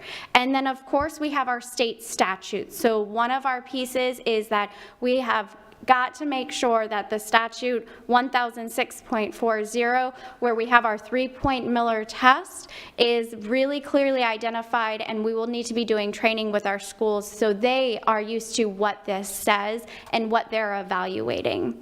Once they've gone through, they're going to remove any of the books from that curated list that don't meet the guidelines as outlined in step 9. So going back to what Dr. Quisenberry, they have that list that's been curated. They take it through the process with the school committee. They remove any books that they feel like do not meet, and they bring a list before their SAC or PTO for approval. Once they have that approval from the parent organization, it then moves to the principal. That principal is the final person at the school level who would be signing off on these materials. A piece of statute that's new, though, says the approval of all materials for a school must be certified by an individual who holds the Media Center certification. Most of our schools do not have an individual that has that certification. So what we've elected to do, our proposed process, is the principal signs off that these are the materials they would like to purchase, and we have already been trying this out with some of our elementary schools right now, is that list of books goes into PeopleSoft, and then it comes to the curriculum department. The curriculum department reviews the books, and our certified individual signs off of those pieces. So it's the additional layer that's in there, but it's to ensure that we're meeting those components of the new state statute. If for some reason there's a book on there that is not approved at the district level, it will get pushed back in PeopleSoft with a note of why. The committee will need to take it back at the school level and adjust and then resubmit. From there, that's how those books will get purchased for the school-based media centers. And it's really important, that last piece, because while it will come to the district curriculum department, these are for school-based media materials. At the end of every year, this brings us right back to circulation updates. We are going to repeat this process all over again. So this is a yearly process, or at any point in which a school is purchasing new materials, much the way we have some schools right now purchasing purchasing materials, it is coming to the curriculum department. So we have begun to implement some of these pieces. And now Ms. Houchin is going to wrap us up with some parental rights components. So one of the things that we wanted to ensure was that our parents also had more voice in the types of materials that their children are checking out. So what we're proposing is that at the beginning, when they do their beginning of the year forms, or when a child enters the district for the first time, that one of the forms that they receive is a media center access form. And so you'll see this is a draft as of now, but the parent takes responsibility for outlining to their child how they filled this form out. And then the parent can select that their child has full access with no limitations to the media center, or they can begin outlining what the restrictions are. So we have the genres here, of which they can check the genres, or we'll have a fillable where they may have an author that they don't want their child to have access to, or a title of a book or books that they don't want their child to have access to. In addition, we will allow them to click and see like what books have been challenged and what was the outcome of the books that have been challenged in our district, and that's updated all the time. And then the parent signs off on that, and then the media center or the person in charge of checkout notes any restrictions in Destiny and Overdrive, so that when the child does try to check the material out, it's going to deny them access. And so that's something new that we've added to give parents more voice. In addition, parents and community members can visit each school's website, and they can see what materials are in the media center, and then they can go through their child's launch pad onto Destiny, and they can always review their child's checkout history as well. So any questions or comments or updates that you feel we need to make to strengthen the process? Yeah, real quick, Mr. Superintendent, did you want to add something? Just that we had a sidebar. There was a question from the board member immediately seated to my left. Mr. Fisher asked me a question regarding the particular document you were sharing that is not currently included in board docs. That's because it's in draft form, still contained within the internal workings of the Curriculum Services Department. Is that correct? Are we referencing that media center access form, the last one that Ms. Houchin just went over? Where does that actually reside, and is it, I know it's in the link, but where does it actually reside when you click on it? It resides, it's in a Google Doc link as a draft right now. Anyone has access to the link at this time. So it does say draft on it, but that link is a live link, so you should be able to click on it and that document open. Thank you, ma'am. Thank you. Ms. Patrica? Thank you. I love the parent media access form. You said, just for clarification, that it's either one of those back to school forms that we have to fill out at the beginning of the year, or when a child first joins the district? Correct. I personally would prefer to fill it out every year. Oh, it is a yearly form, I'm sorry. Okay. I did fail to mention that. Okay, very good. Thank you. Go ahead, Ms. Jordan. Thank you. I love that too, because then we're solving our problems or any kind of opportunities, right? Challenges. And then also, what happens, like, I know number 11, if there is not is there a SAC? I know there's not a PTO or a PTA at every single school, even though they would love to have them. There may not be, but it says SAC, PTO, or PTA, or et cetera. I don't know what et cetera is. So what happens then? Each school is required to at least have a SAC. At least have one?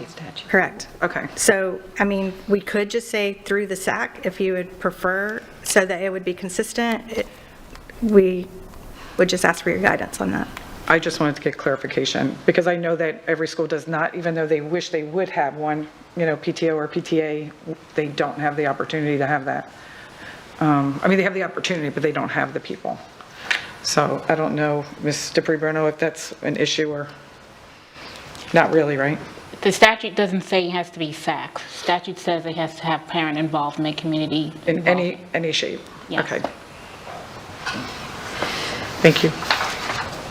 Okay, Ms. Patrica? And I'll just say my experience has been that the PTO PTA parents are far more involved, whereas they kind of sleep through the SAC meeting and get excited about the PTA meeting. So I think that allowing that option with the understanding that not every school has PTO, PTA, I think allowing the options is best for schools. Any other questions or comments at this section? So there's one thing I want to bring to the board's attention. There is another rule that is going through the State Board of Education rulemaking process.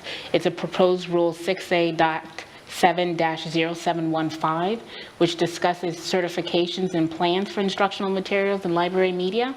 So we will be monitoring that, and if need be, adjust this policy once more in our process documents once more to ensure compliance.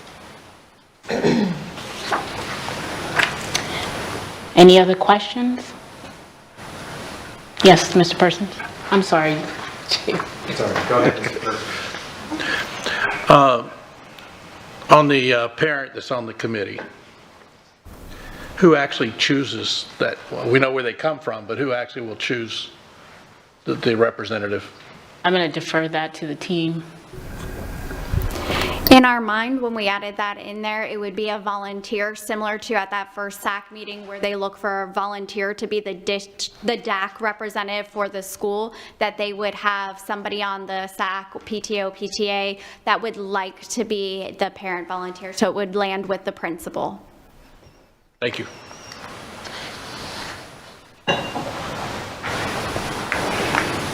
Okay. I want to thank the team for this. This was a lot of hard work and a lot of discussion. Thank you to Dr. Spira, Dr. Cupid McCoy, for bringing this and helping us bring this forward to the board today.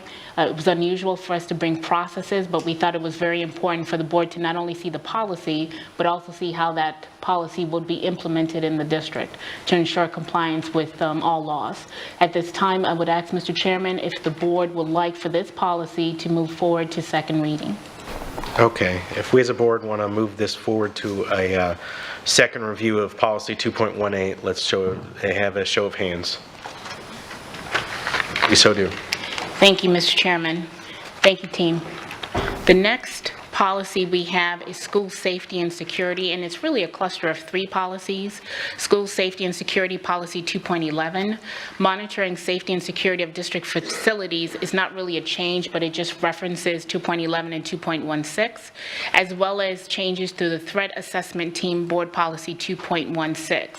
This policy is being brought forth because there were some changes from the legislation last year, as well as changes from the State Board of Education.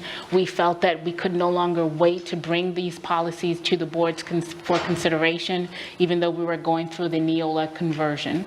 So at this time, are there any questions on this policy? Any questions on this policy? Ms. Jordan? Thank you. When I was looking at it, so on page 2, it was the assessment team, it said staff crossed out attorney. Was it always the attorney? Or what was the change there? Staff attorney. Staff or attorney? No, we had staff attorney, and we don't have. Oh, staff attorney. Yes. Okay, thank you. I just needed clarification on that one.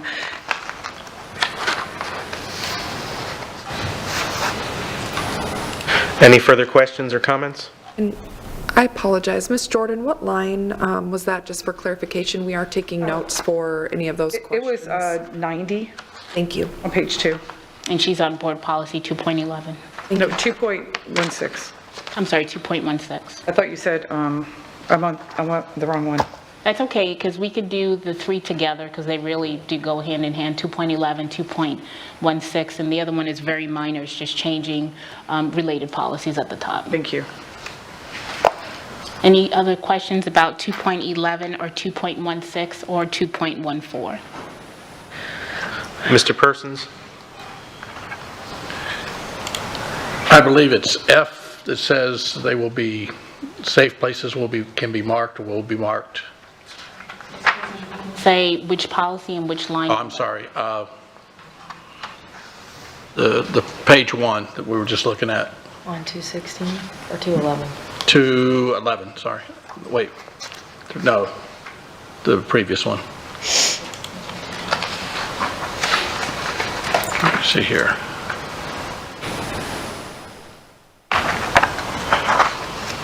I'm sorry, go back to the beginning of the, Board policy all the way back. 2.111. Yes, thank you. Page 2. On back. So he's 2.11, I think. He's looking at 2.111. He's took, yeah, 2.111, page 2. Sorry. F. There you go. It says identification of safe places and command posts. Will this be like just a generic, like this is a safe place? Or will we have placards up for different things, you know, that might be considered political? No, this is, I know what you're referencing, Mr. Persons. This is not about safe stickers or anything like that. This is something that's specifically required by statute to have a safety and security plan and a district active assailant response plan, and that's what this is referencing, a safe space if there is an active assailant. Thank you, that was just a I question. don't know if Mr. Newland wants to add to that. You covered it. Okay. I believe Ms. Morgan had a question? Yeah. Thank you. Lines 236 to 241, notifying the Office of Safe Schools within 24 hours at Safe Schools, Florida Department of Education.org, of any deficiencies relating to school resource officer coverage. I thought school resource officer coverage is not a requirement. So, I mean, we have to have some sort of safety and security person. Yeah, we have to have some sort of presence there, whether it be a school resource officer or a guardian of some type that is required. So we have to have some type of presence there. If one was not to be there, we have to report it. So I think what we need to do is, if this is going to be policy, we need to make clear that guardians or whomever else. It could be security guard. There's 4 different levels that can be considered a presence at a school based on the statute. But this says specifically. I see what you're saying, Ms. Morgan. Yeah. So basically what she's referencing is in 2.11, it specifically references school resource officer and does not give any of the other, availabilities per statute, such as a guardian or somebody else. So we'll fix that, Ms. Morgan. Thank you. Was that it, Ms. Morgan, or do you have something else? No, I have another one. So what is disorderly conduct? Can you state which? Oh, sure, it's line 301. And is it from 211? 211, still on 211, yes.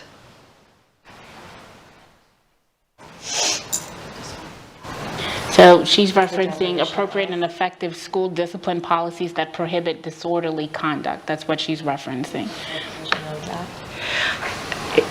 And I realize it's going to be hard to define, but at some point, somebody will challenge what disorderly conduct is, and I just sort of feel like. That's something that I will have to double check, Ms. Morgan, to see if it's actually defined in our student code of conduct. It may be, but I will have to double check that. Okay. And I think, no, one more. Oh, and this is really just for information. Line 385, you're talking about reporting the number of incidents to the state, and when you exceed the state, what your requirements are. The state actually sets a limit and says we must report everything over that limit?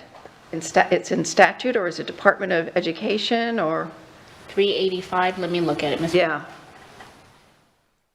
In any year where the number of reportable incidents of violent criminal offenses in any school exceeds the threshold number established in state law, the superintendent shall convene a meeting, et cetera, et cetera.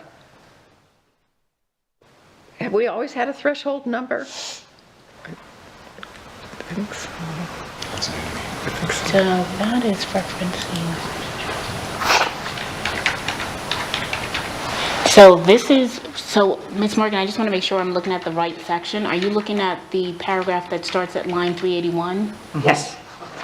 So this is referencing for the superintendent to have a meeting to address any corrective action. Is that what you're referencing? Yes, but the question is, when did the state start establishing a threshold number at which point the district was obligated to take certain steps, or the superintendent was obligated to take certain steps? It's just a matter of curiosity. I didn't realize that the state said, well, you can have incidents up to so many, and then when it exceeds that number, you've got to do this. Right. I'll have to pull that, I believe it was HB. If you give me 1 second, if we can come back to that question, Ms. Morgan, I will. I have to just pull up the statute. That's fine. Those are my questions. Thank you. Those are my questions on 211. Thank you, Ms. Morgan. I think Ms. Patrica had her hand up? Yeah, I was just going to say, I think that the guardian and the security guard and all that falls under the umbrella of safe school officer. I think that's the phrase you were looking for. Yes, Morgan. thank you. That was my note, actually, yes. Any other questions or comments on 2.11, 2.16, or 2.14? Ms. Morgan?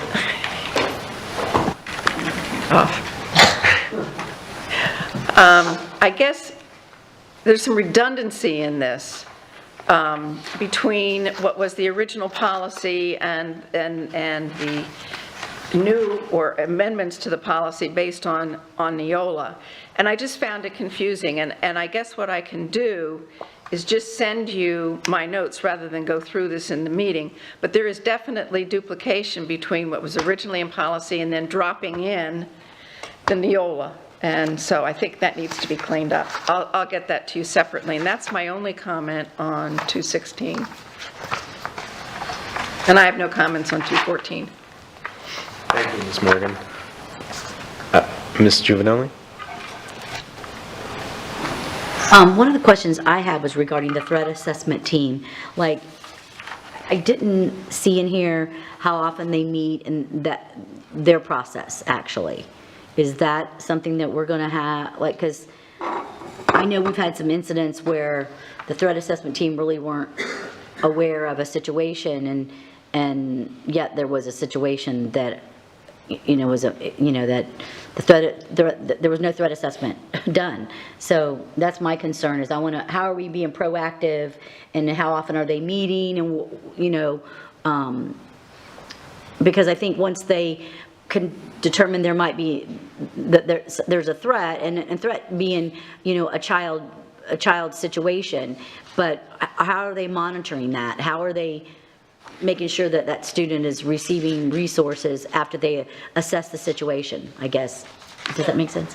So Ms. Giovanelli, this is a question that I think would be best answered during a board one-on-one. Okay. So we will schedule that to make sure that those questions are answered for the board. Okay, thank you, because training is really important, and that's one of the things that I want to make that we need to make sure that the training is at every level. Thank you. Okay. Ms. Dupree-Bruno? And Ms. Morgan, I'm going to have to review the rule to be able to pull that citation for you, so I will make sure that the board has that by the end of this week. Otherwise, and I know you're going to send me some information with regards to 2.16. Otherwise, if there are no other questions or comments, I would like to know if the board would like to move forward with these 3 policies. Okay. Board on policies 2.11, 2.14, and 2.16 for a raise of hands if we want to move to a second reading. We so do. Thank you. Thank you, Mr. Newland.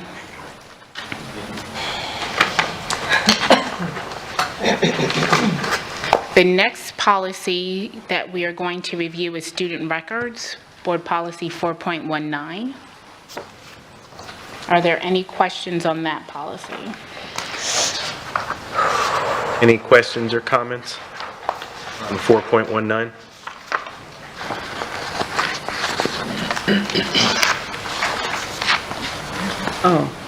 Ms. Morgan?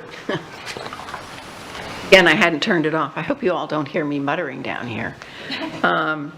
So, line 539 on student records, you put in there the fees for, this is trivial, but you put in the fees for the records.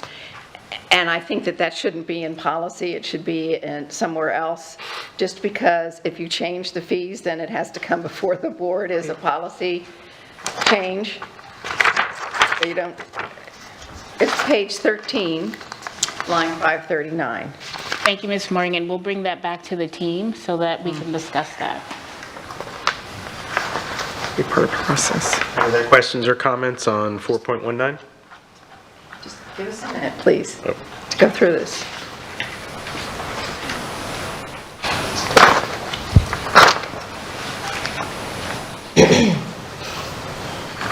Oh, another small question.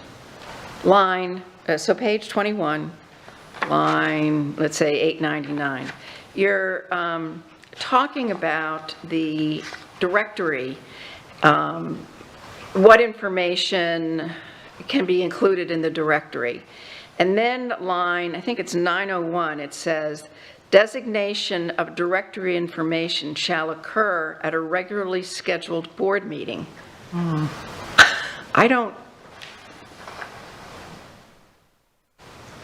Tell me the lines again, please. okay, the line, it's 901. It's that paragraph that starts, section 8, directory information, but it's line 901.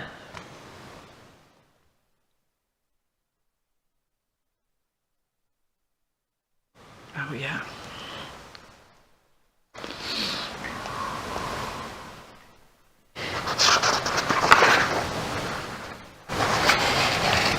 I see that, Ms. Morgan. I think this is a conversation for the team. Okay.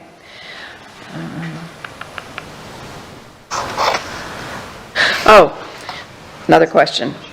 Let's see, we are talking about transfer of student records, section B, and which starts on line 959.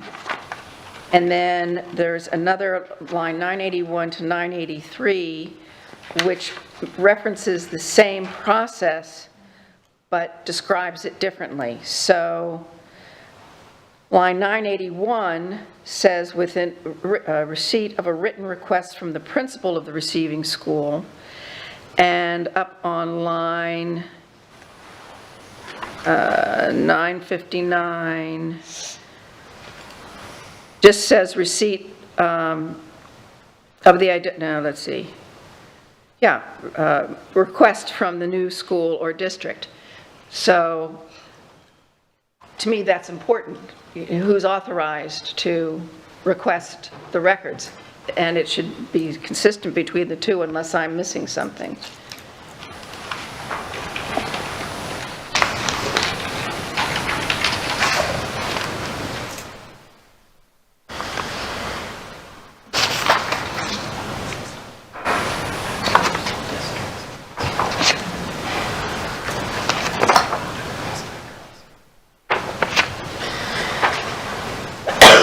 Do you see what I'm saying?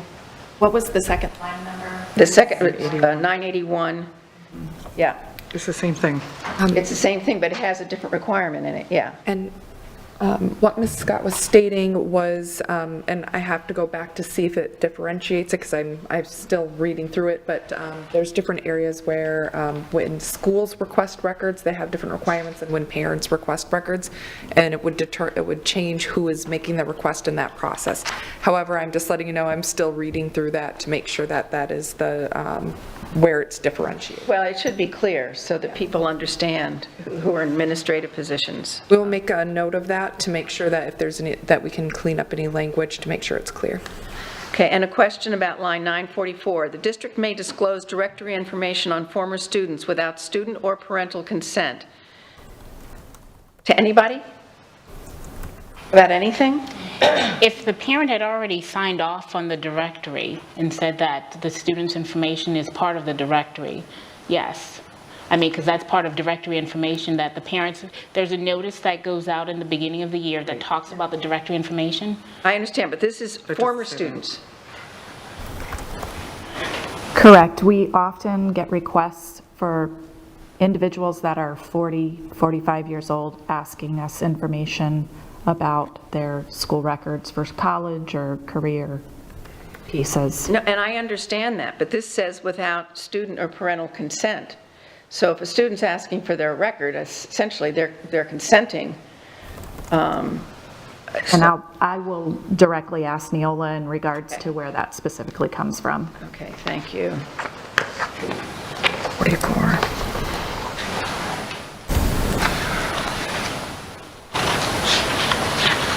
Okay, another question. Line 988.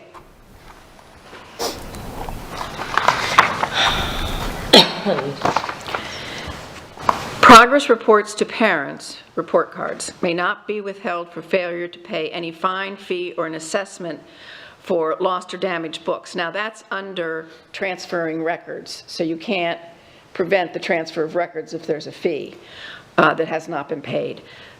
But is that the same for current students? Yes. Okay, do we say that anywhere? Yes, it is in policy. This specific policy and many of the Neola policies, because these were important policies that were provided to us in November that we needed to bring forward to you currently. So we're kind of doing a little bit of what we would be doing at the end of the school year, where we're transitioning all of our policies out and into all of the Neola. For this particular policy, since it was so lengthy, it was best if we moved it into the Neola framework for the entire policy, even though it was repetitive in the nature that things were already included in the policy. I get it. So it's just, I just want to clarify that for current students, it appears somewhere else. Are absolutely correct. In the future, and I just want to take a moment, Ms. Morgan, to explain to you why it was important for us to do that with particular policies that are large, is in the future when Neola updates their policies based on law, they will provide us with the whole policy and then they track changes and show us what changes. If we don't transition over to the Neola framework, we're constantly going to have to go back and review and rewrite. So it was kind of like biting the bullet for this one. But I appreciate at least the opportunity to explain to you why. That's fine. And then again, there's another redundant paragraph, but what I'll do is I'll just send that on to you. We don't need to go over that here. And those are my questions. Thank you. Thank you, Ms. Morgan. Ms. Patrica? If I may, through the chair, going back to Ms. Morgan's comments on 901 about the directory information, the board does approve the student code of conduct each year. The directory release is part of the student code of conduct.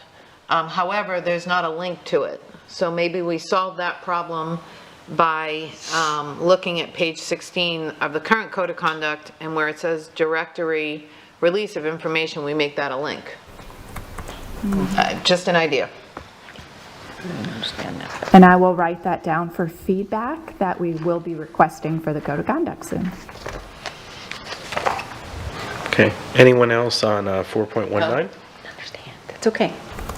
May I clarify? Go ahead. So you asked about on line 901 of that, let me get back to 901. You talked about designation of directory information shall occur at a regularly scheduled board meeting. Right. So if we are approving it as part of the code of conduct, then that would be. Now I understand.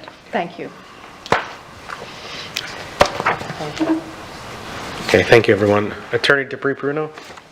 At this time, if there are no further questions, Mr. Chairman, I would ask whether the board would like us to move forward with 4.9 with the caveats from Ms. Morgan. Understood. Okay. Board, do we want to move forward on a second reading of 4.19? Please raise your hands. We so do. Thank you. The next policy is suicide prevention, awareness, and screening. And this policy really is an update based on some new State Board of Regulation rules.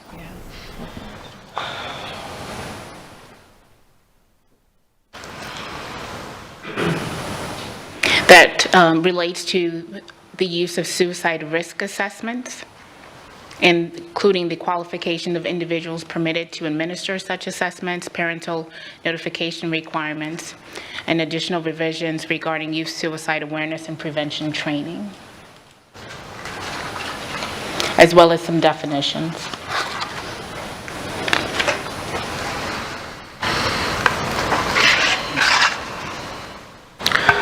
Okay, board members, questions or comments? Ms. Jordan? Okay, I'm going back to the last time we spoke on this. The principal is required to make reasonable attempt to notify the student's parents. What does reasonable attempt mean? What line, please? I'm sorry, line 49. Sorry, Mr. Chair.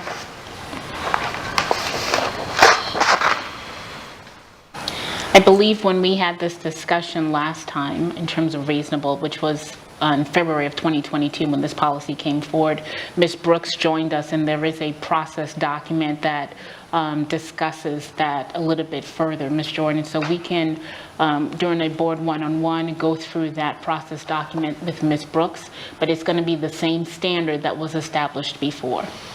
But I know I had a problem with that the last time, because I need to know that we are going, does that look like 2 times I'm going to call? If I don't get you, oh well, too bad. I need to make sure that we do every single thing in our power to make sure before we take a child away from the school, from their parents, and put them somewhere for 3 days. So to me, this is really, really important to me. Every time I see that, it just it does something. So I really want to know, what does that look like? And then as far as on line 33, only school-based mental health service providers, is everyone now trained for that? So we have a person, because I know we had talked about doing our own mobile respond team, possibly having one? As far as, are there individuals on the school's mental health team trained on this instrument? Absolutely. Every member of the school's mental health team is trained on this assessment. Okay, so we have one person, if I may. Yes. Continue. So we have one person who is trained to make the decision. Yes, ma'am. Versus the team that we were, where does our team lie at? Where is that at? Where are we at with our team of the mobile response team? And making sure that they're part of that. This, to me, is when I'm looking at this, I'm looking at the same thing as looking at the Baker Act. Where do we look at that and say, okay, it's not just the 2 of us deciding what's going to take place with this child. And he's an officer, so he's going to call downtown and go, what do you want me to do? And they're going to go, take the kid. So I need to know that we're making every effort to have the team there to look at it, the principals, as well as making sure that we are doing everything in our power to reach a individual who can, whether it's the guardian, whatever that looks like, that we are doing everything in our power. Yes, ma'am. Mr. Chair. Go ahead, Mr. Superintendent. There's kind of 2 or 3 issues at foot here, and Ms. Jordan, it's a great reminder to all of us how fragile our young people are, and at the same time how we have resources within our school buildings who can do this work. Working as a mental health service provider, being a licensed mental health therapist, provides additional abilities and other professional certifications that educators do not have. I am not adept as your superintendent, nor was I as a school building principal, to determine whether a Baker Act needed to occur and didn't need to occur, whether a student was safe to go back to class, whether he was safe to continue with the normal operation of day. I needed the help of professionals within the building. I hear your questions very clearly. I think it'll be a chance for me to work with academic services, go back through student services to Lori Brooks, and bring back forth to all of you some of what we have been doing to ensure that students can be assessed by mental health team members when the event occurs.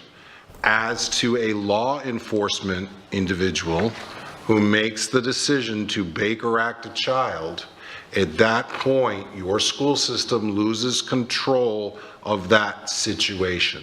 That is an officer operating within the purview of his duties, and it would be inappropriate for our staff, principal or otherwise, to intervene. When I think reasonable, and I will make sure that I will continue this process as long as you allow me to sit in this particular chair, reasonable in those cases when an officer takes a student into custody and starts the process to leave the building with the student, it is my responsibility at that point to make sure that my only responsibility and my paramount responsibility is to make contact with that parent or parents, to find a guardian, so that the first phone call regarding a student being removed from a school does not come from a law enforcement official. It comes from a building level principal or his or her designee, assistant principal or otherwise, so that that parent is informed. That is an immediate response when it comes to the mental health and safety of our children. It should be standard operating procedure. Is it? I guarantee it's probably not, but I know we can work to make sure that it is. Sorry. Go ahead, Ms. Jordan. So before law enforcement gets involved, I would hope that we have more than one individual person, whatever that team is at that school, come together before we involve the police, because we know once we involve the law enforcement, we're done, and the kids are gone. We will go ahead and get back with Student Services and Lori Brooks. We will look back at how we now as a district involve our team members in making that decision. I'll get back with you and all of the board regarding that process. And the only other thing I would add, we also have that policy, as you were indicating, Ms. Jordan, 4.222, which specifies involuntary commitments and what can and can't be done. So that was already approved by the board. This new policy does not negate that other policy. If I may, okay, I understand that, but it's still the same basis. So if they believe that a child, even that other policy, Baker Act in because the child may or may not hurt themselves, or an adult or whomever that may be, when you're still looking at this, is the same thing. It's if they are possibly going to hurt themselves. So I just want to make sure that it's the same. Okay. Let me move on to Ms. Juvenelli. And I just want to piggyback off of what Ms. Jordan's saying. What happens when the criteria is not met? What are we going to do? Because we know that it's happened. So how do we, what is the guidelines? Is it calling the parent 2 or 3 times? I mean, at what point, if that's not successful, then what's the next step? And how do we know that those steps are being, and that criteria is being followed? I think that is the main concern, because we've had situations that it's happened and we know that the criteria wasn't met. So now what happens when it's not met? I think that's a superintendent question, and go ahead, whatever. So when we look at board policy 4.222 subsection 6, subsection C1, it specifically addresses what are the minimums in terms of what the principal has to do. Make reasonable efforts to communicate with the parent or guardian upon determining the student is in crisis and likely to cause harm to self or others. If the parent or legal guardian does not respond to a phone call, the school shall attempt to use at least 2 other available methods of communication to contact the student's parent, guardian, or other known emergency contact, including but not limited to telephone calls, text messages, emails, and voicemail messages prior to transporting a student for an involuntary commitment. Document the method and the number of attempts made to contact the student's parent, guardian, or other known emergency contact, and the outcome of each attempt. That's in the other policy. This policy is only specifically based on the regulations that just came out that we need to add this information in it. Did you have anything else, Ms. Juvenelli? No, thank you. Did you have a question or comment, Ms. Patrica? Yeah, if I may, through the chair, to Ms. Jordan, one of the ways that we can address the issue with SROs and Baker acting is to work with them during the next legislative session to perhaps get them on board with seeking funding to have mental health professionals embedded in each of their departments. I'm not talking about social workers responding to 911 calls. It's my understanding that law enforcement doesn't like this process any more than you and I like this process. They simply don't feel qualified.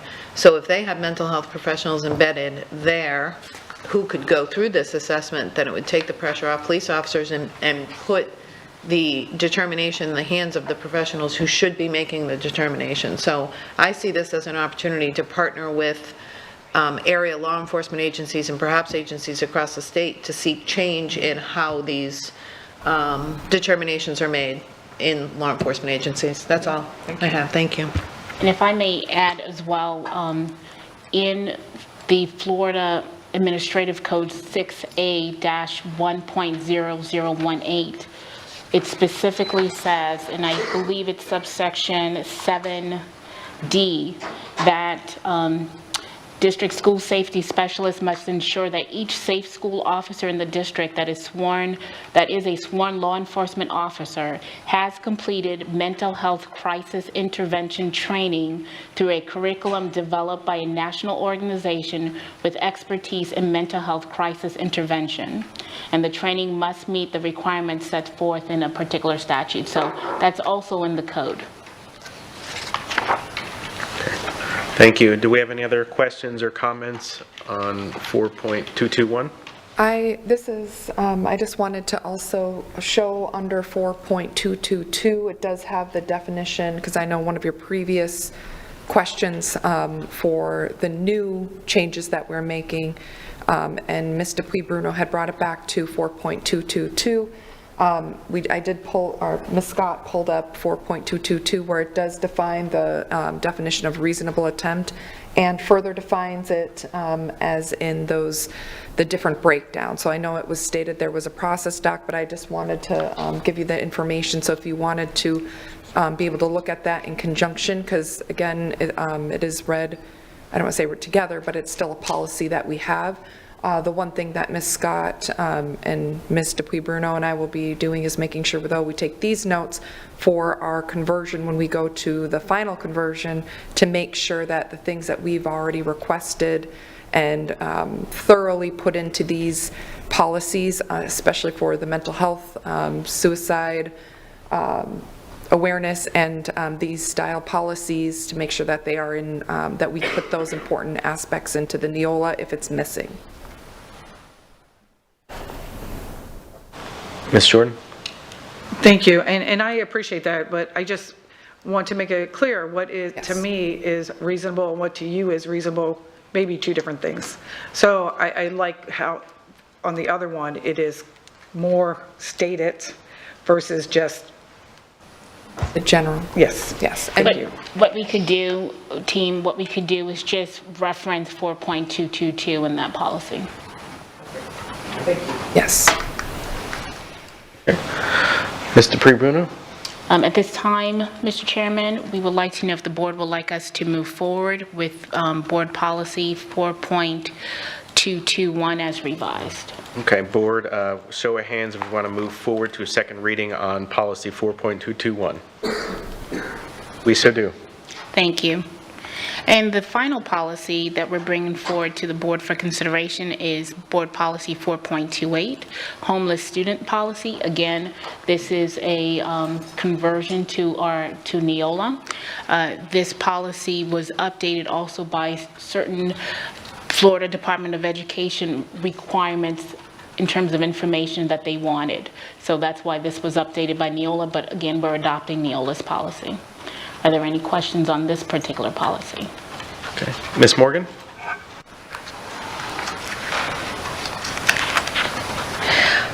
Line 319, what is the LEA? And then I have a more substantive question.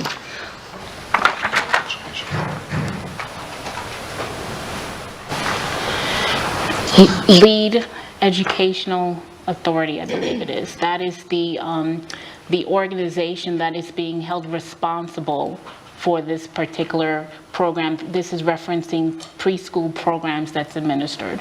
I think we should avoid. Sorry, local educational agency. Oh, so it's 319. So I just think we need to avoid initials so that people understand what these things are. The other question I have is under homeless children in preschool, lines 360 to 364. It talks about the fact that if a homeless child is enrolled in a pre-K program here and then moves to a program outside the county. I'm sorry, Ms. Morgan, what line again? Oh, I'm sorry. 360 to 364. Okay, thank you.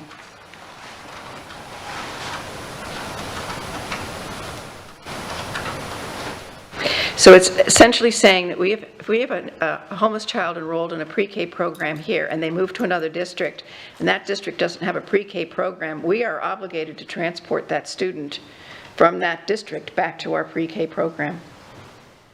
Is that something new? I assume it's in Neola. So you all understand what I'm asking? Okay.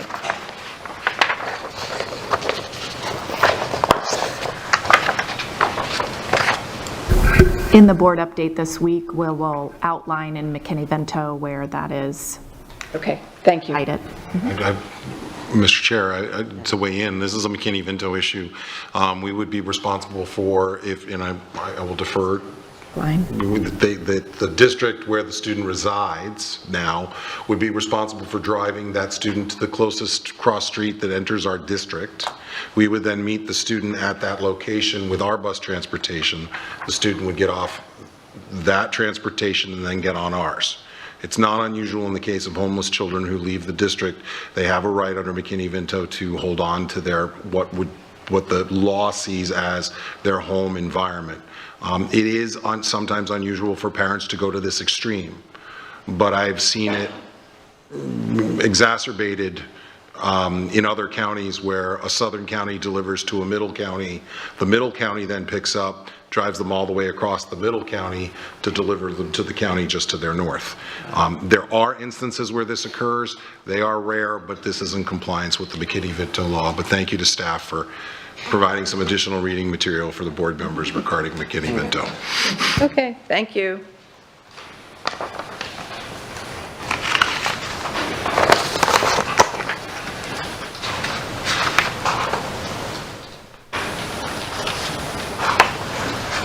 Did you have anything else, Ms. Morgan? No, those are my Sorry, questions. Thank you. Any other comments or questions? Okay. Ms. Attorney DePree-Bruno. Thank you, Mr. Chairman. I would like to know if the board would like us to move forward with policy 4.28. Okay. Board, on policy 4.28, do we want to move forward to a second reading? Show of hands? We so do. Thank you, Mr. Chairman. I want to thank staff again for bringing these policies forward, and we will have additional policies that will be coming before the board. We are restarting Neola. Neola will be in the district at the end of January to meet with staff and review policies for us to have a Neola workshop, the first workshop in February. Thank you, staff, for your presentation. I appreciate it. So, next up on the agenda is public comment. Attorney DePree-Bruno, please address public comment. Thank you, Mr. Chairman.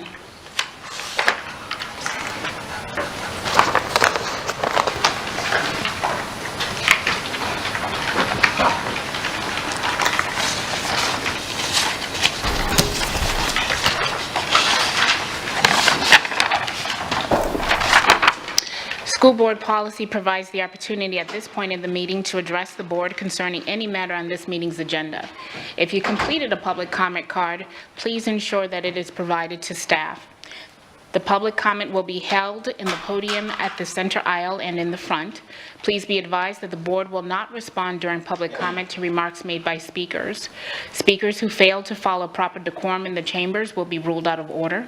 Any speaker continuing with such remarks will be required to relinquish the microphone per Board Policy 1.11 and may be removed from the chambers. There will be one warning. Per Board Policy 1.11, the time per speaker is 3 minutes. You will find a countdown on the big screen in the front of the room. Once your time has elapsed, the microphone will automatically shut off. Please state your name when you approach the microphone. I will call you 5 speakers at a time. Please follow the staff's direction when lining up. Mr. Chairman, there are 4 speakers that wish to address the board. Okay. Is there anyone else in the audience that has not signed up for public comment that would like to make a comment? Okay. We don't see any. At this point, please proceed, Attorney Dupree Bruno, and call the name. Thank you. Robert Roper, Arlene Goldberg, Sharon McGill, Crystal Siscon.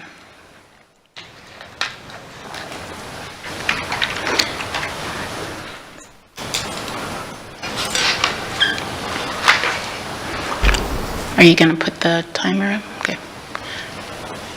Thank you. Happy New Year. Robert Roper. I won't be able to attend the meeting tonight, so I needed to come in and make what little comment I could this afternoon.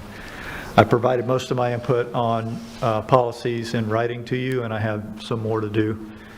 But I did want to comment on the Civil Rights and Equity Guide, specifically page 7, about sharing information regarding sexuality. Within that, there is a link to a confidential gender support plan. There's a lot of links in that policy, by the way. That policy takes a Rhodes Scholar to understand. But the gender support plan basically starts off with parent and guardian involvement, and it reads, guardians aware of student gender status, yes or no. It should stop right there. But it goes on to say support level 0 being none to 10 being the highest. If the support level is low, what considerations must be accounted for in the implementing this plan? According to your own policies, parents will be notified if there's a change in the child's services or monitoring related to their mental health, emotional health, physical health. This seems to be a contradiction where we can rate the support inside the parent's involvement. Personally acquainted with, have personal knowledge of, know a parent or a child that attempted to commit suicide because it was kept from their parent. And we just did a suicide prevention thing. If you keep going into the same gender support plan, there's a statement that says if the student's guardians are not aware and or supportive of the student's gender status, how will the school's home communications be handled, including when the individual staff members need to contact the guardians? If the student is not willing to get the parents involved, the student should be shut down immediately and not counseled, not affirmed. Nothing should be done. That's a violation of your own policy about parental notification. This is a kind of a minor point, but under other considerations, it says, are there lessons? One of them is listed social justice units, and one is pride events. I don't know what any of that has to do with a gender support plan. I would ask that if you have volumes of policies to give out for public comment and consumption, that you do it more than 24 hours in advance. It's extremely difficult to handle the way it was done today. Thank you.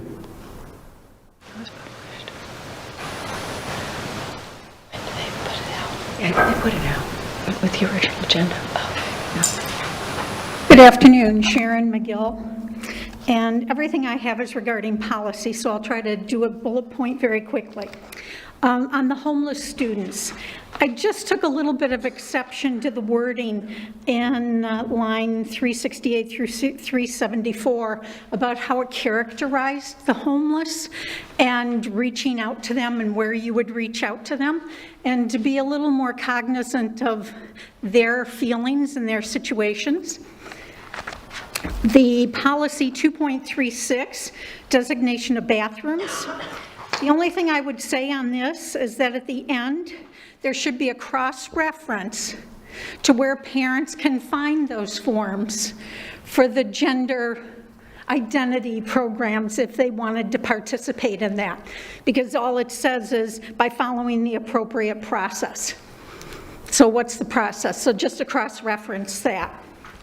Now, on the books, I guess I got a little confused on this because I was looking at the process documentation, and line 11 says, after the review process, provide a list of the parental committee such as such and such for approval. Books that fail to be approved cannot be purchased. After you've gone through all of the reviews and everything, you're leaving it up to the PTO to decide whether those book lists are going to get approved or not. Maybe I missed something here, but that's certainly what it makes it sound like in this process documentation. Let's see. Now, on the school safety and security, yeah, I'm sure that you don't have time to follow social media, but I happen to be a participant in a lot of local groups. And whenever there's an active threat, and I say threat because so far we haven't had a situation, but it turns into chaos online. You know, as soon as the kids know that something's going on, everybody comes up with their own idea of what's going on. And it's all over social media before even some of the parents are notified. And there just has to be a way somehow to think out of the box and possibly control that to a certain degree, because it really does get quite scary. And when you have 5 different versions of what's going on in a school, and none of them are even correct once the parents find out what's going on. So let's see. And student records, I guess there was just one line where I was confused where it says the superintendent can request in writing records to be distributed to state, federal, and other education. Thank you.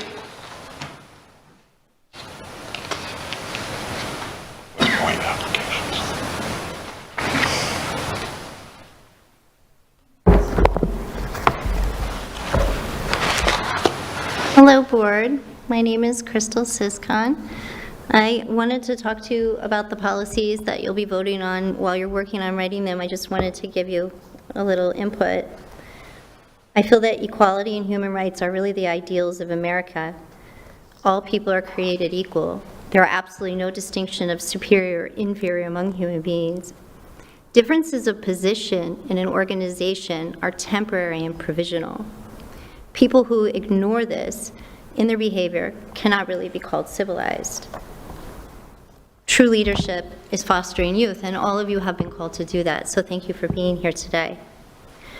I wanted to comment on a couple of things that I heard here today in the meeting. For the suicide prevention, 45% of LGBTQ plus youth seriously considered suicide in the past year, 2022 alone.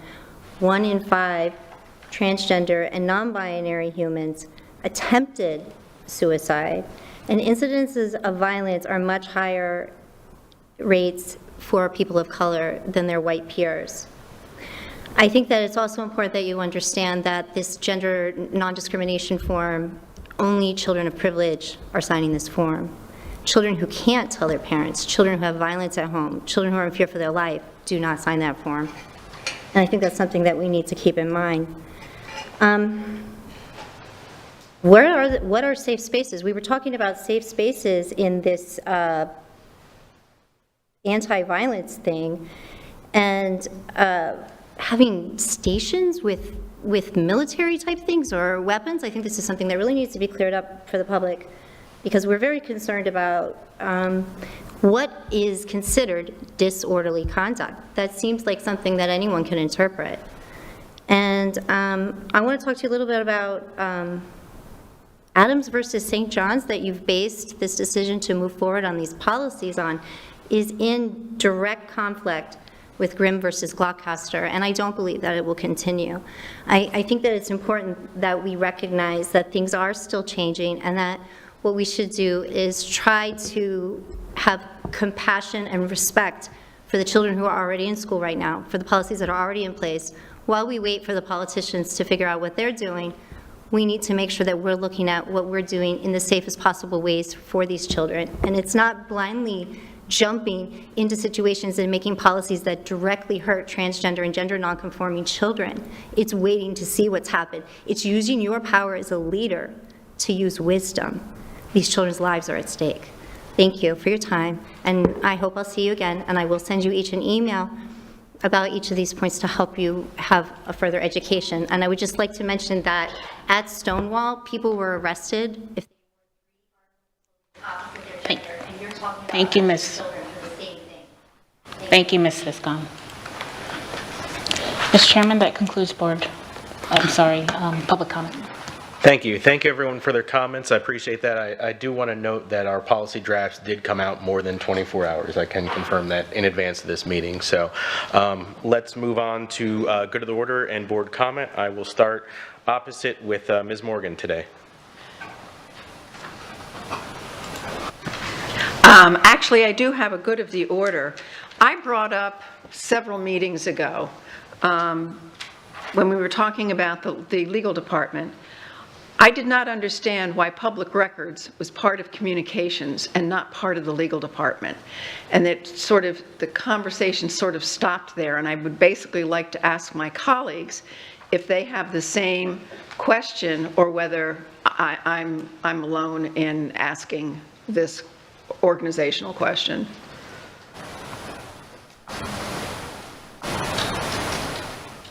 And then the other board members wish to comment on Ms. Morgan's question? Ms. Jordan? I think that it eventually comes back to legal, so I think that it would be a good thing to be part of legal. Ms. Patrica? I think it's worth exploring and looking at best practices from other districts. Ms. Juvenelli? I actually would agree with Ms. Patrica. I think communications has not always been, the information has not always got received at legal. So I think that, maybe the process is an issue. So I think we probably need to explore what other districts are doing. I think that's a great idea.